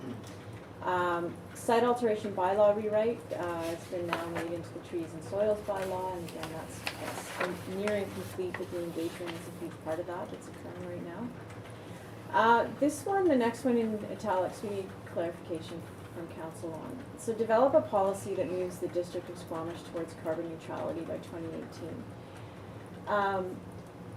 2018. Is it the community, is it the organization?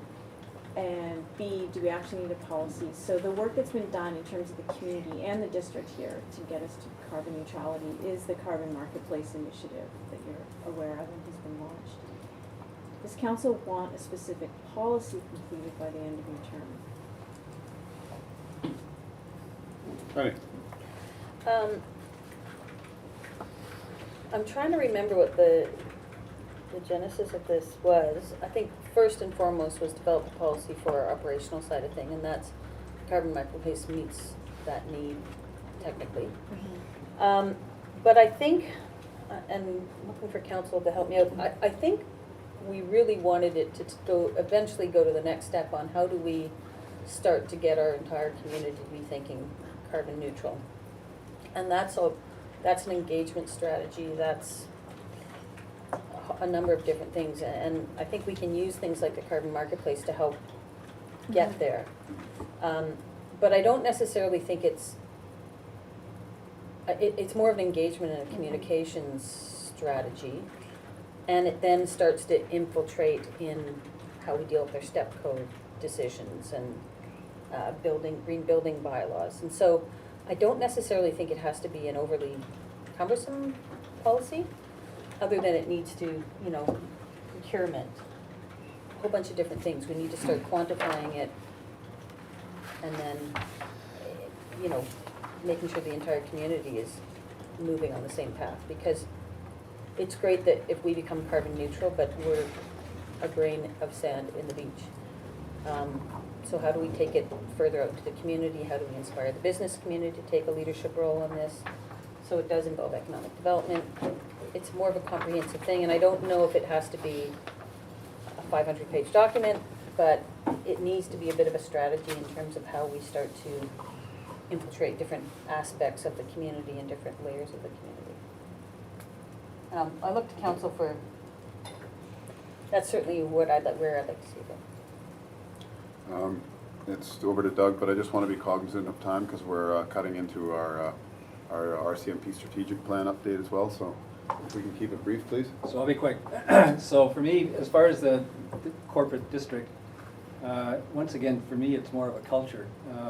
Everything we do, we would constantly look at our carbon footprint. And for example, I just think of some of the things that we did at the pool last year, where that was one of the benefits and one of the reasons that we did a lot of those things.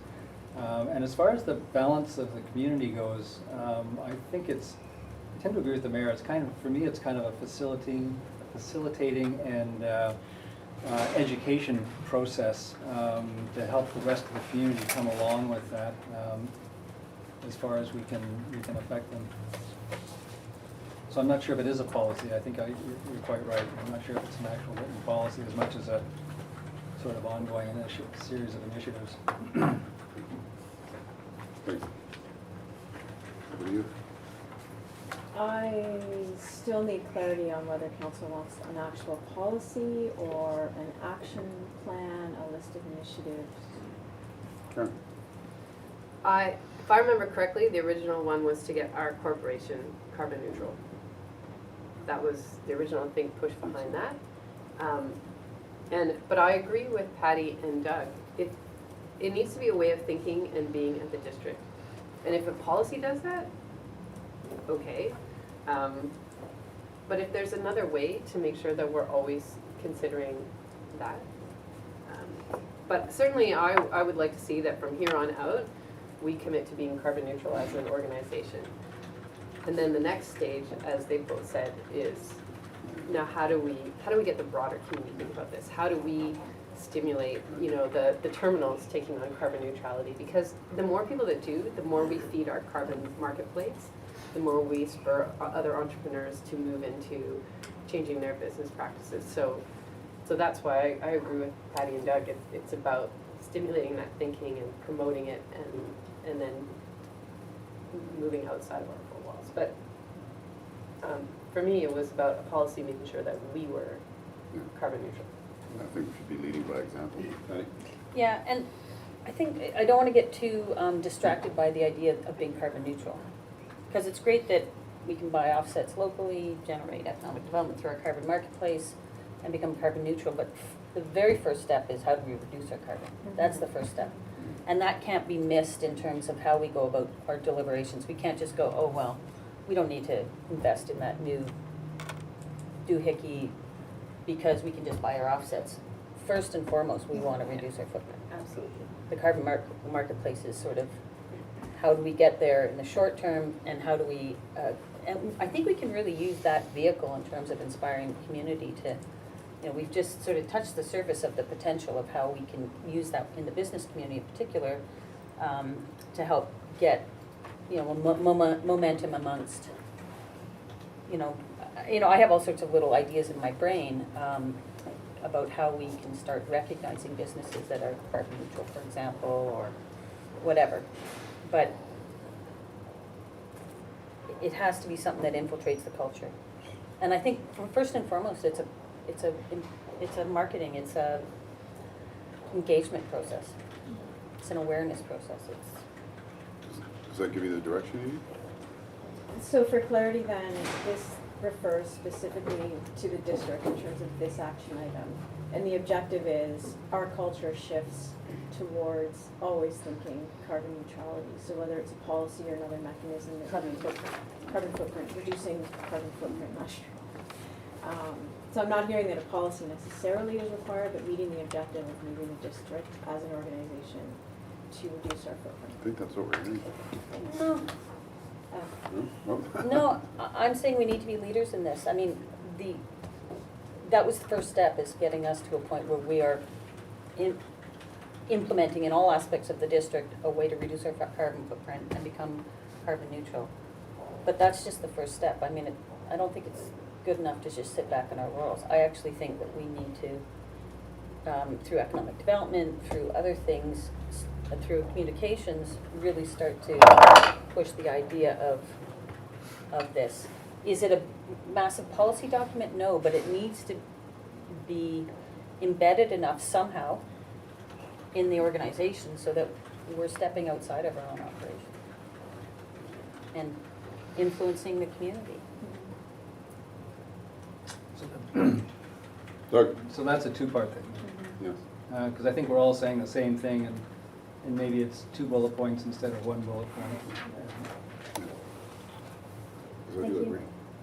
Okay. That's it. Oh, great, terrific, thank you. Thanks.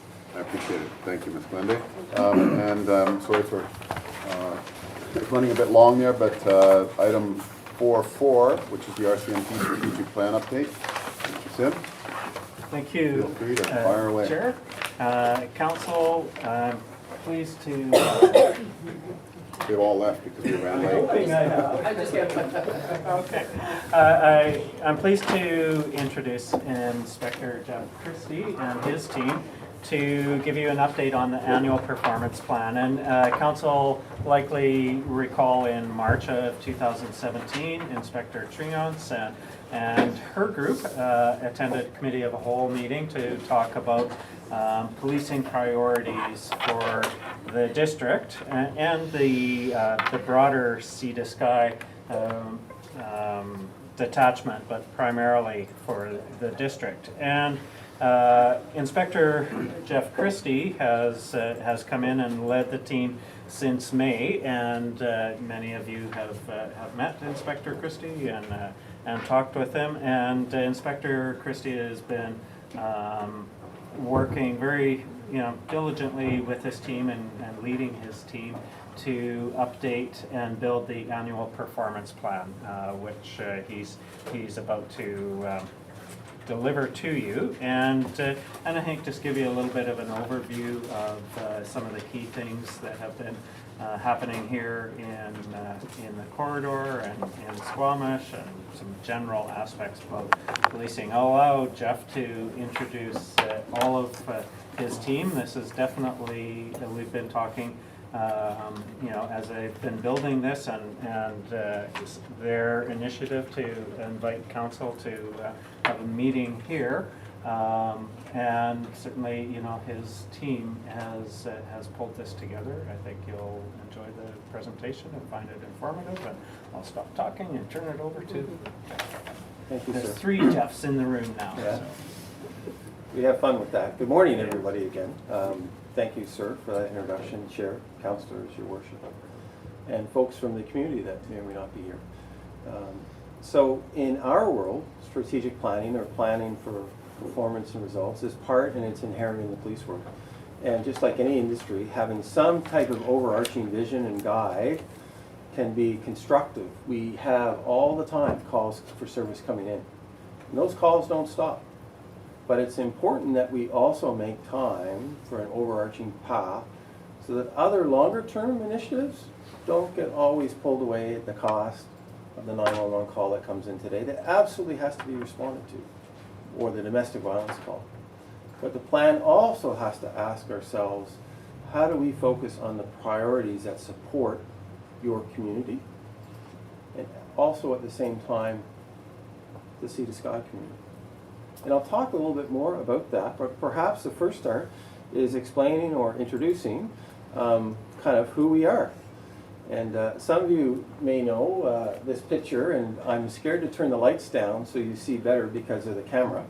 But this is a pulling together canoe journey.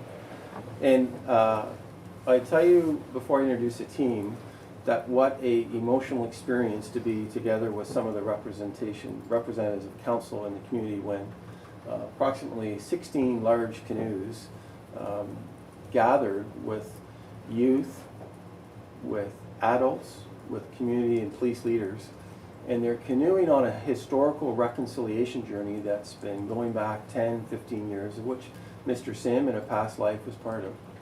But these photos that you'll see hopefully reflect the spirit of your police community and the leaders that we're going to talk around, or some of the initiatives.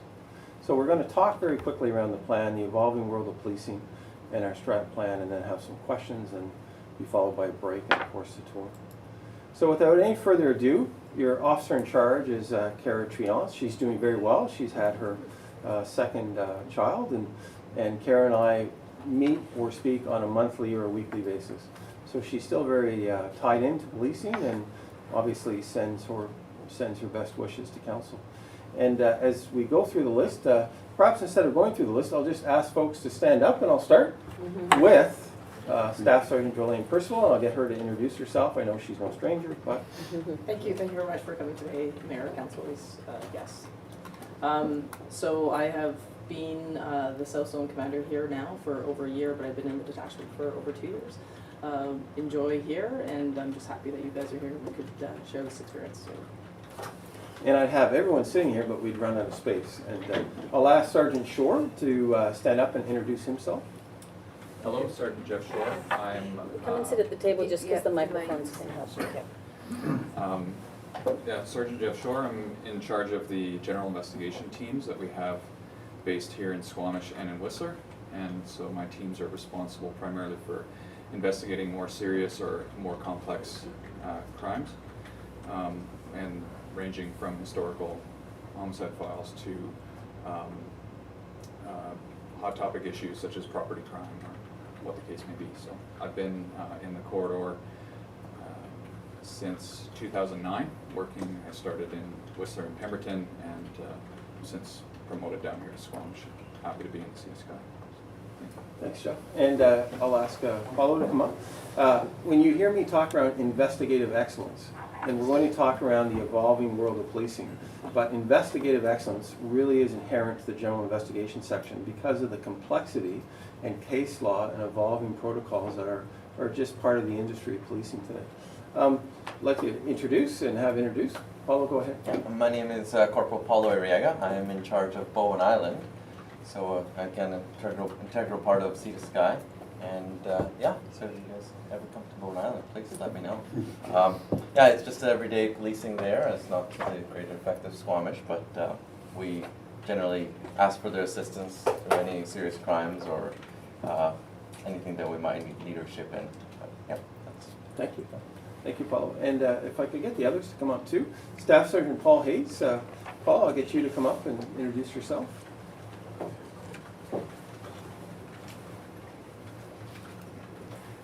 Morning. My name is Staff Sergeant Paul Hayes. I'm the North Zone Commander, so I look after Whistler and Pemberton, but part of the Sea to Sky corridor. So I try to be as much as involved in what's going on here in Squamish as I am in Whistler. So I've been here since can't remember now. August. I've been here since August. This is most of my service has been the Lower Mainland, so this is considered my northern posting, and I'm very, very excited to be here. So I'm very happy to meet all you folks. So before Paul leaves the table, the reason Paul's here, and we'll talk about it just briefly through the PowerPoint, but criminals know no boundaries. So bike theft that's happening or success that we may have in any one community has a cascade impact on the other communities.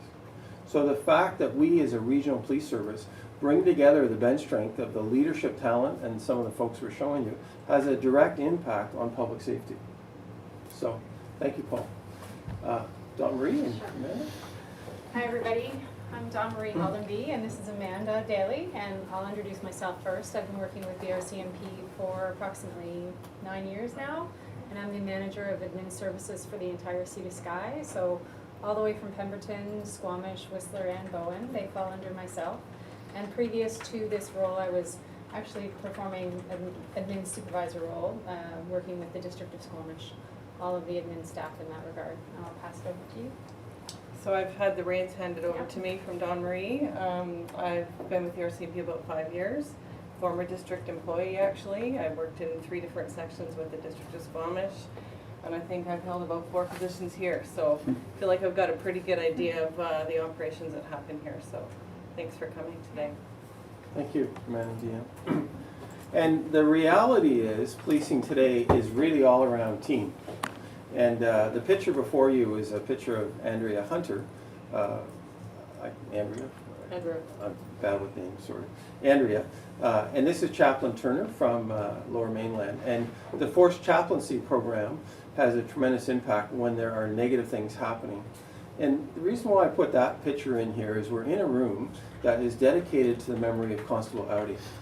And some of you and a representative from council, we were very honored to have join us as a show of wonderful support from the District of Squamish at the recent BC Law Enforcement Memorial.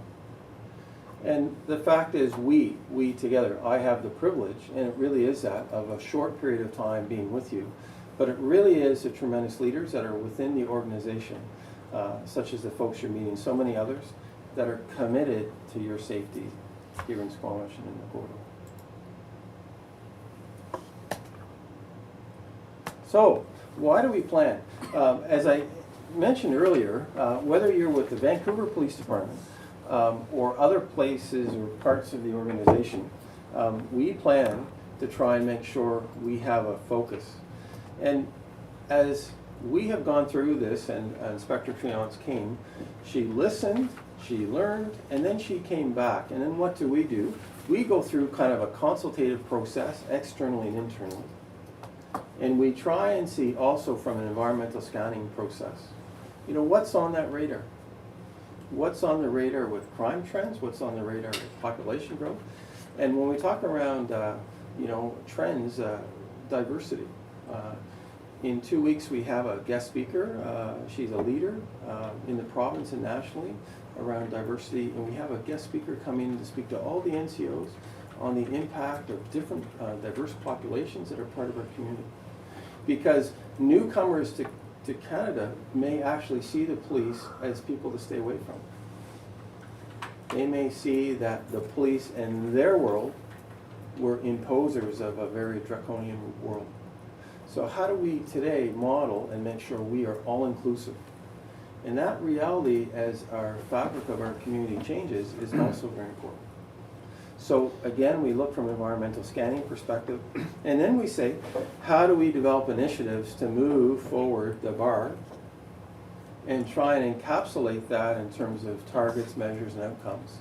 No different you do from an economic or a larger community plan that arguably I would think your CAO led the Squamish strategic plan.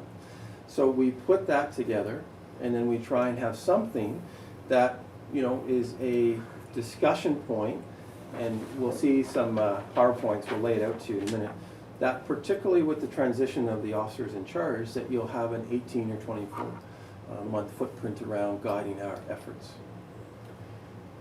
So I just put in 2 quick slides around this evolving world of policing. And this is based on some research done at the University of Fraser Valley.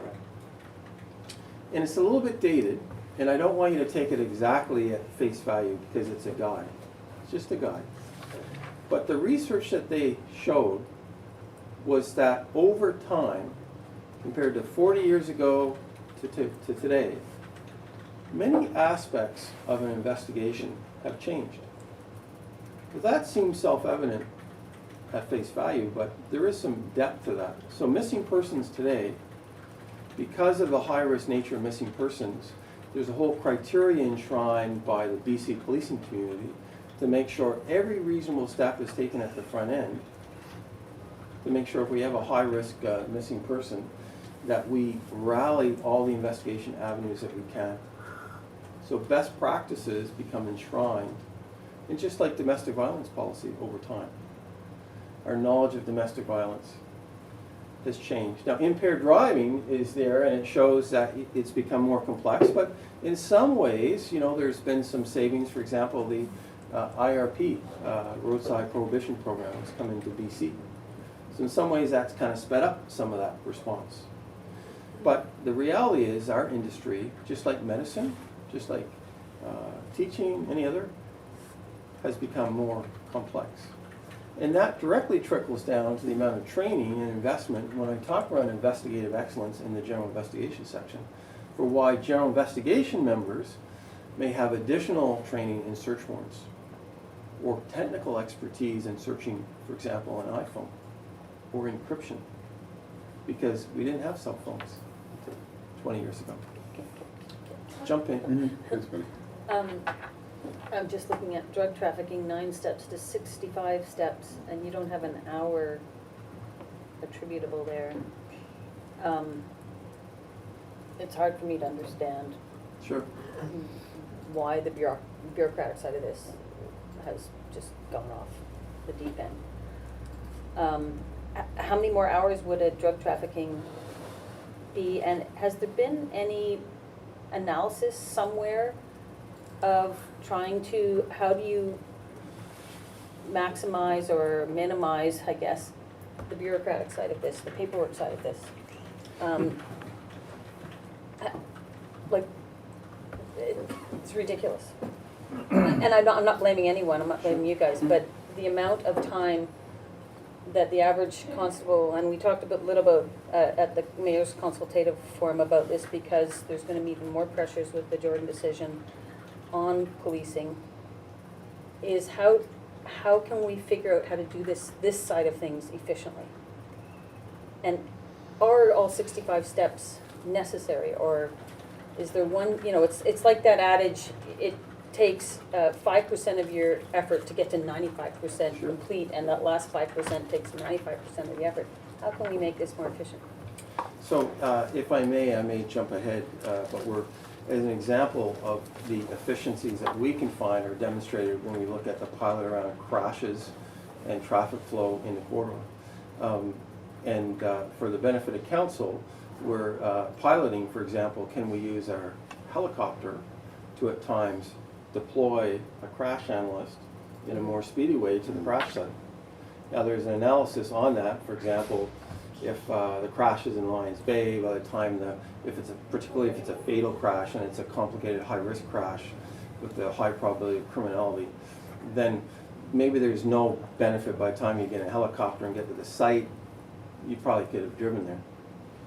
On the other side of the coin, if we're up around Squamish or perhaps a little bit higher, north, then can helicopter deployment of a crash analyst actually speed up our results in terms of service? So I think, Your Worship, to the extent that we internally ask ourselves on how to do things more efficiently, we do that. And that's an example of also focusing on prolific offenders and using crime analysts to help us shape who and what we focus on. And maybe if you don't mind, I'll speak to that further in a few moments. But we're not unaware, however, the purpose of this study was, again, done by third-party folks that were looking at some of the trends. So they're not just trends here, and in the example of the REFP program, Intermediate Roadside Prohibition program, that is a cost, that is a time saving. So we are sometimes moving forward, and other times there are decisions by the court that do have an impact. But I think we are, to the extent that we can, always trying to innovate. And if I may, any more questions, or perhaps we could That's all right. sidebar on No, that thanks. further. Okay. For the benefit of council, and it's a busy slide, but again, it just shows that 20 years ago we didn't have laptop computers that are mobile workstations actually in police cars.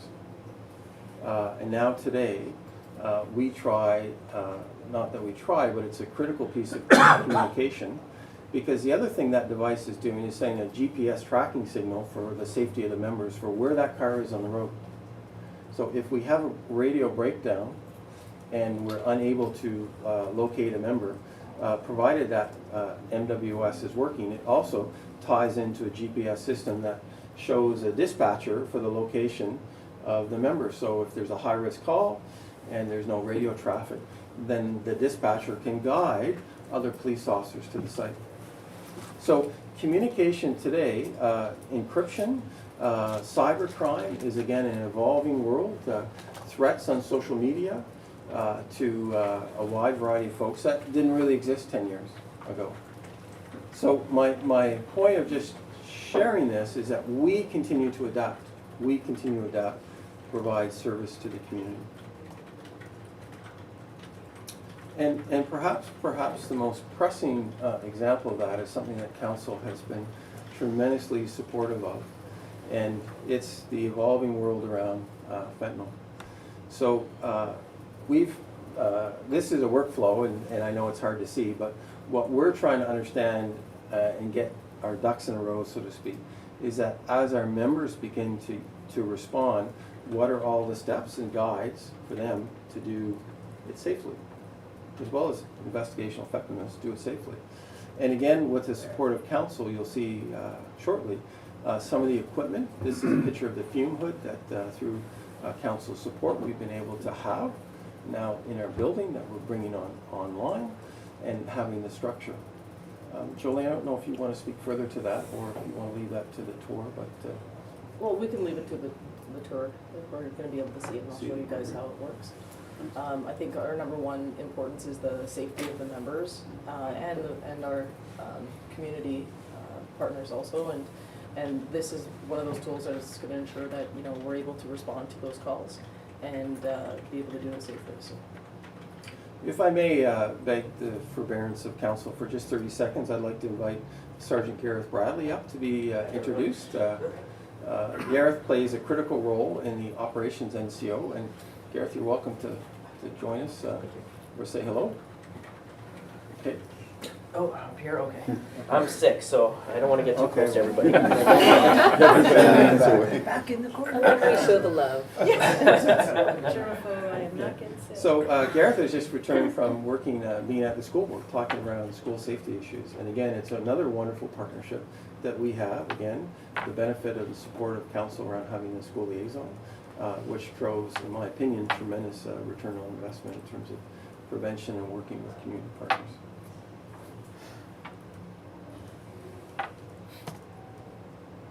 So, a little bit hard to see, but again, we've tried to visualize and come up with a strategic plan that has 7 pillars. And this is essentially what it looks like. And we'll work through each of those branches individually.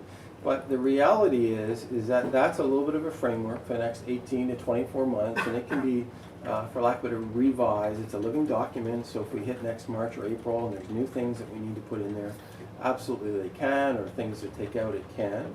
But it's a little bit of a framework for the senior team to continue to say, in a strategic sense, how do we innovate?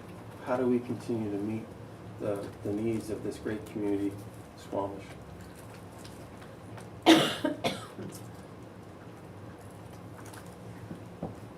So one of the first pillars is reducing crime through proactive initiatives in education.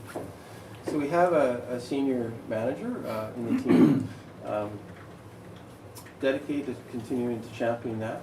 And a strategic plan is a lot like getting a plane off the ground. It takes time to get a kind of a path piloted with the pilot, to file the flight plan, to make sure everybody knows where they're going, to get that plane on the runway and beginning to take it off so that everything's happening in a cohesive kind of structured fashion.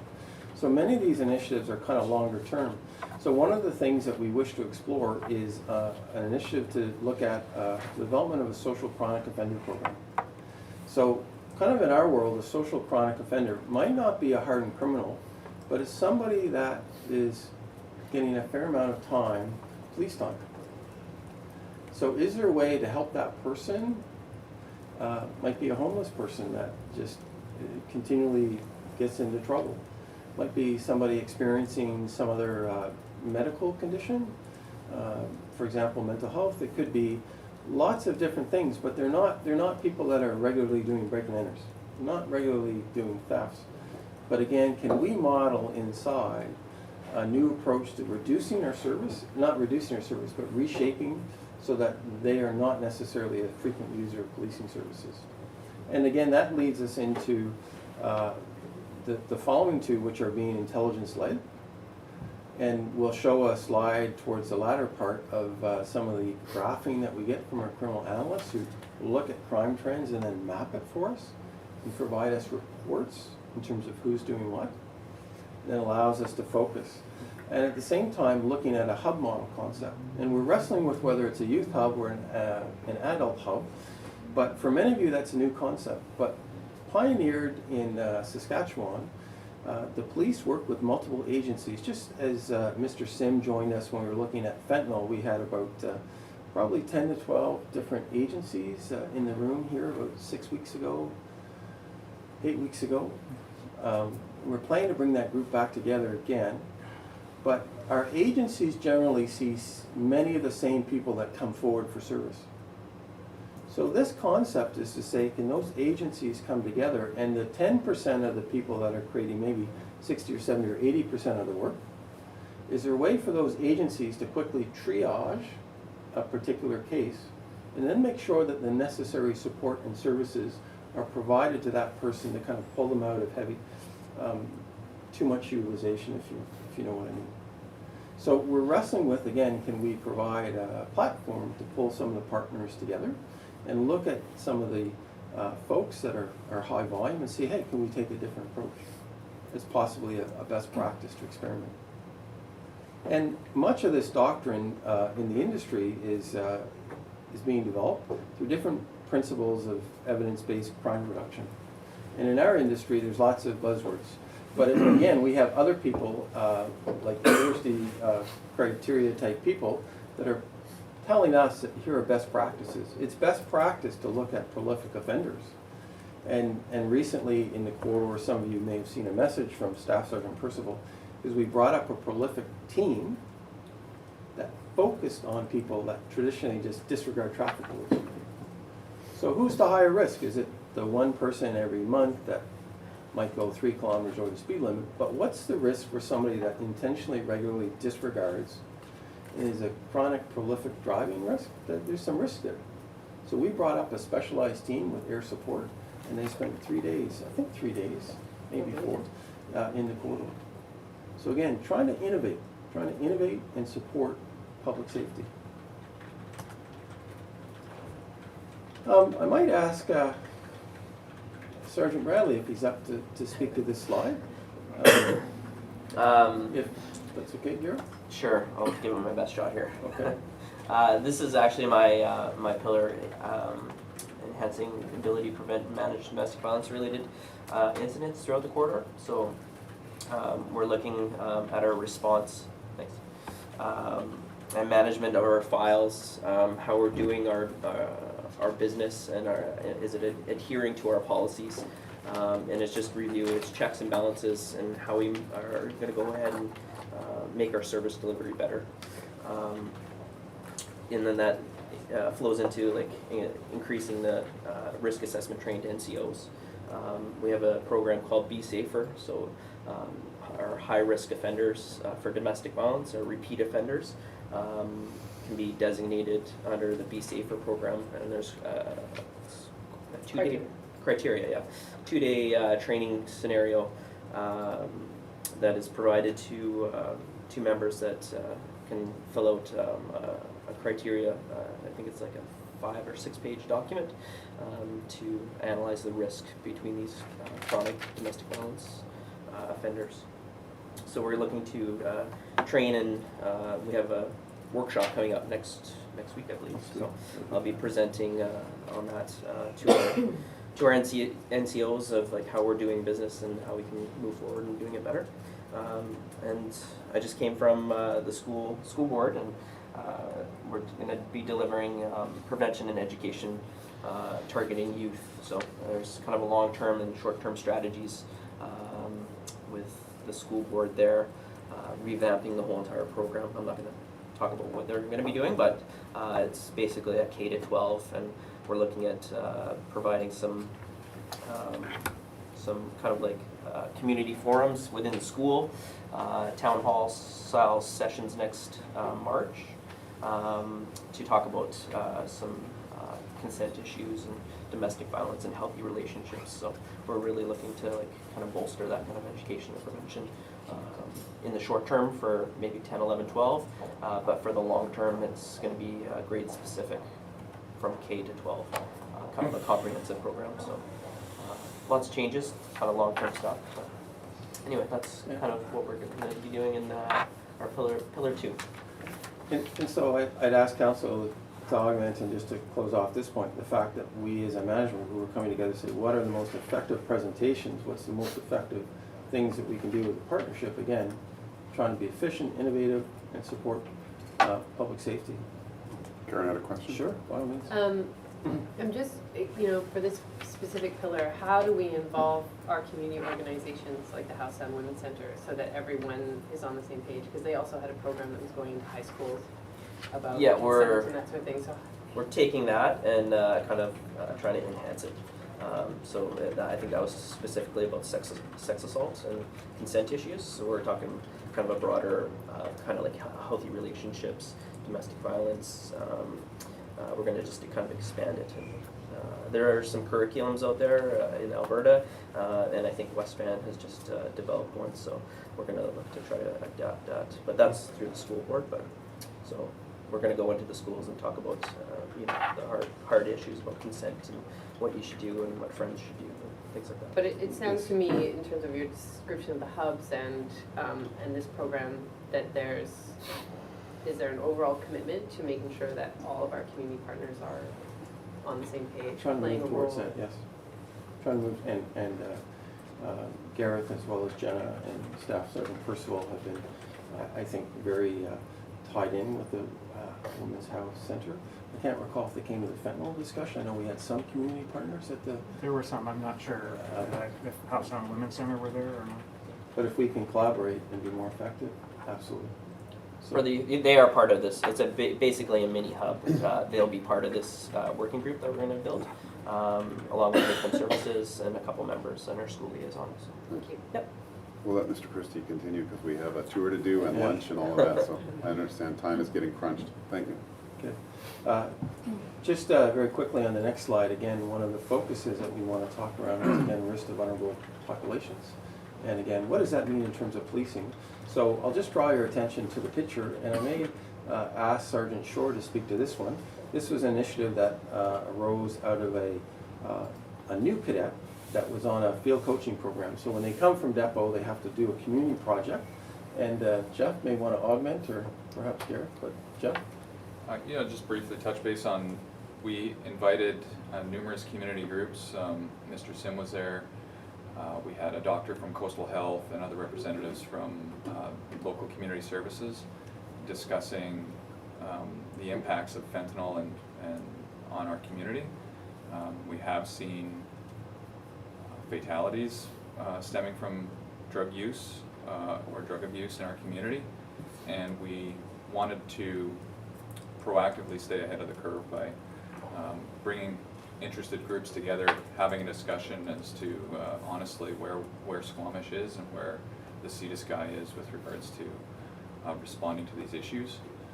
And so, as Inspector Christie said, we're planning on bringing this group back together again to have another discussion sometime December or January. So I think it's a good example of us using our community partners and reaching out and having just these discussions to make sure that we're not falling behind and that we're providing a service to the vulnerable and at-risk people of our communities. Thanks, Jeff. So in the interest of time, and someone like me should never stay between you and lunch either, as the last speaker. I might end up in jail later. So road safety, very quickly, we talked around, for example, piloting the helicopter, just a different way. So what are the ways that we continue as a management team to wrestle with innovating? And again, this is just a reflection that road safety continues to be a risk to public safety in our community, and again, throughout the community. So again, it's an area that we've chosen to wrestle with and focus on and ask ourselves questions as we continue to move into the future. Lastly, one of the things that sometimes we don't talk about, and we're down to just a couple slides, is around different events that are non-traditional police response, more significant casualty events. How do we as interagencies respond to that? So with our partners in Whistler, we have some of the senior teams kept in the dark because we brought in an independent exercise planner around some current events that are actually happening in BC. I don't want to leak the scenario because then they'll all know it, but Mr. Sim is aware around how do we, fire, ambulance, community safety people, how do we respond to, for example, a train derailment that could leak a hazardous substance? How do we do that, and how do we have broader discussion with community partners? And that's not the scenario. But, okay, so again, we're committed to, again, in the vision of preparing ourselves for the things that I ask you not to have to sleep or sleep at night, but we have to try and be ready for those events. And again, the partnership, the reason Whistler is there is just because the scenario that's developed there, we plan to flip down and bring down here. And again, it's those economies of scale working together quietly in the background to provide the best safety delivery we can. I might ask, if you don't mind, Staff Sergeant Percival to speak to this slide. Developing our people. I'm a little concerned that I'm in spandex in this one, but anyways. So I think it's very, very important to have the engagement from our membership. And the fortunate thing about the RCMP is we come and we go to different communities, and we have a lot of junior members. And in the last year and a half, I've seen a big transition of members that have been here for a long time, and they've moved on. So having developing the members, the junior members, they're committed to the community and they're engaged. And it's events like the Pulling Together and Cops for Cancer and Cram the Cruiser and community events that really show the community that we're invested. We want to support the community as many ways as we possibly can.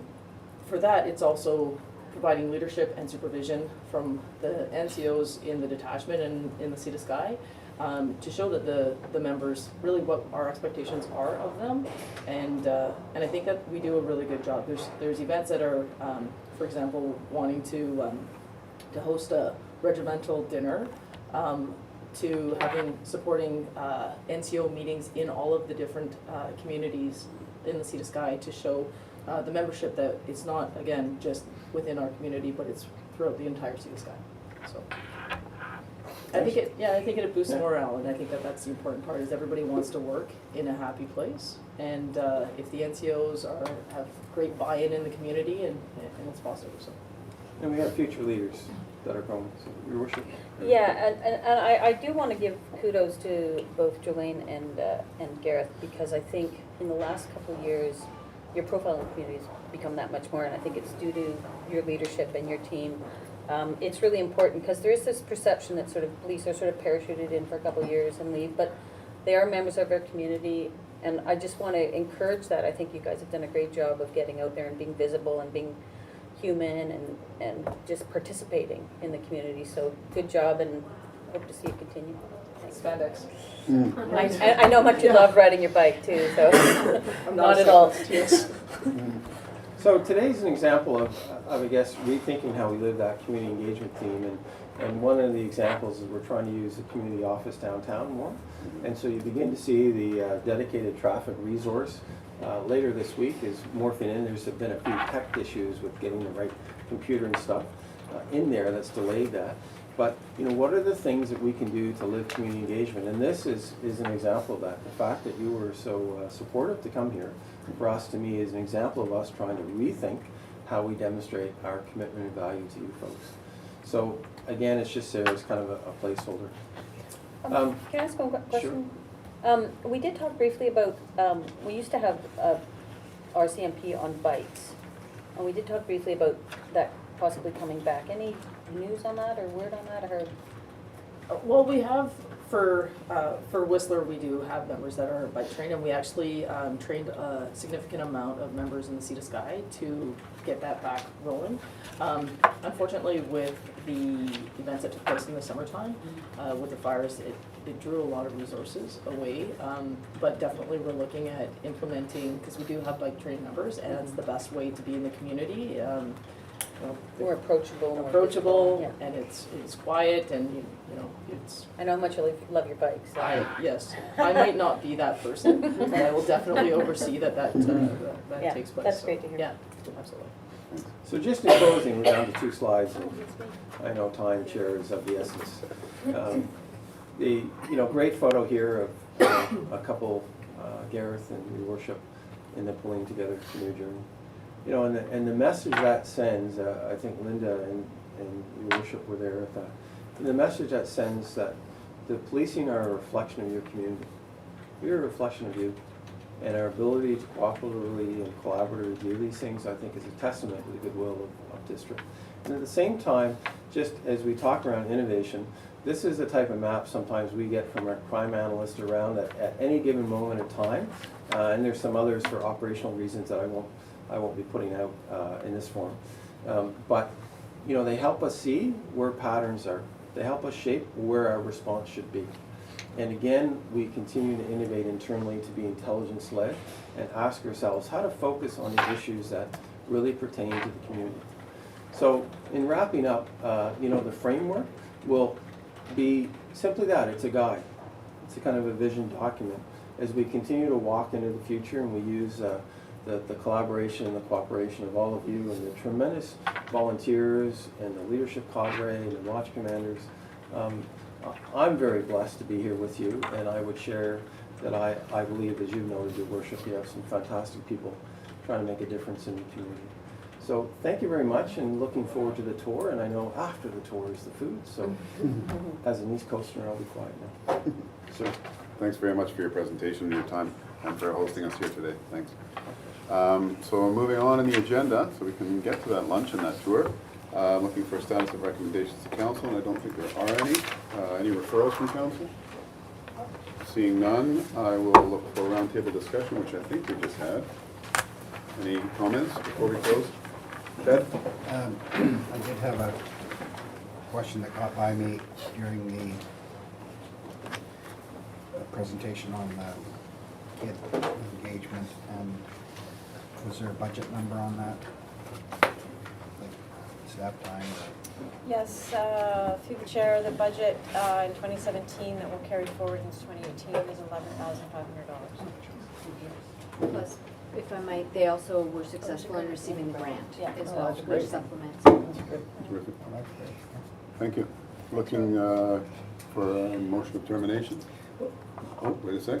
Doug, you- I was just gonna make a comment about the last presentation, because I have to say that that was one of the best ones I've sat through since I've been a counselor. It was very, very informative for me, so thank you very much. Thank you.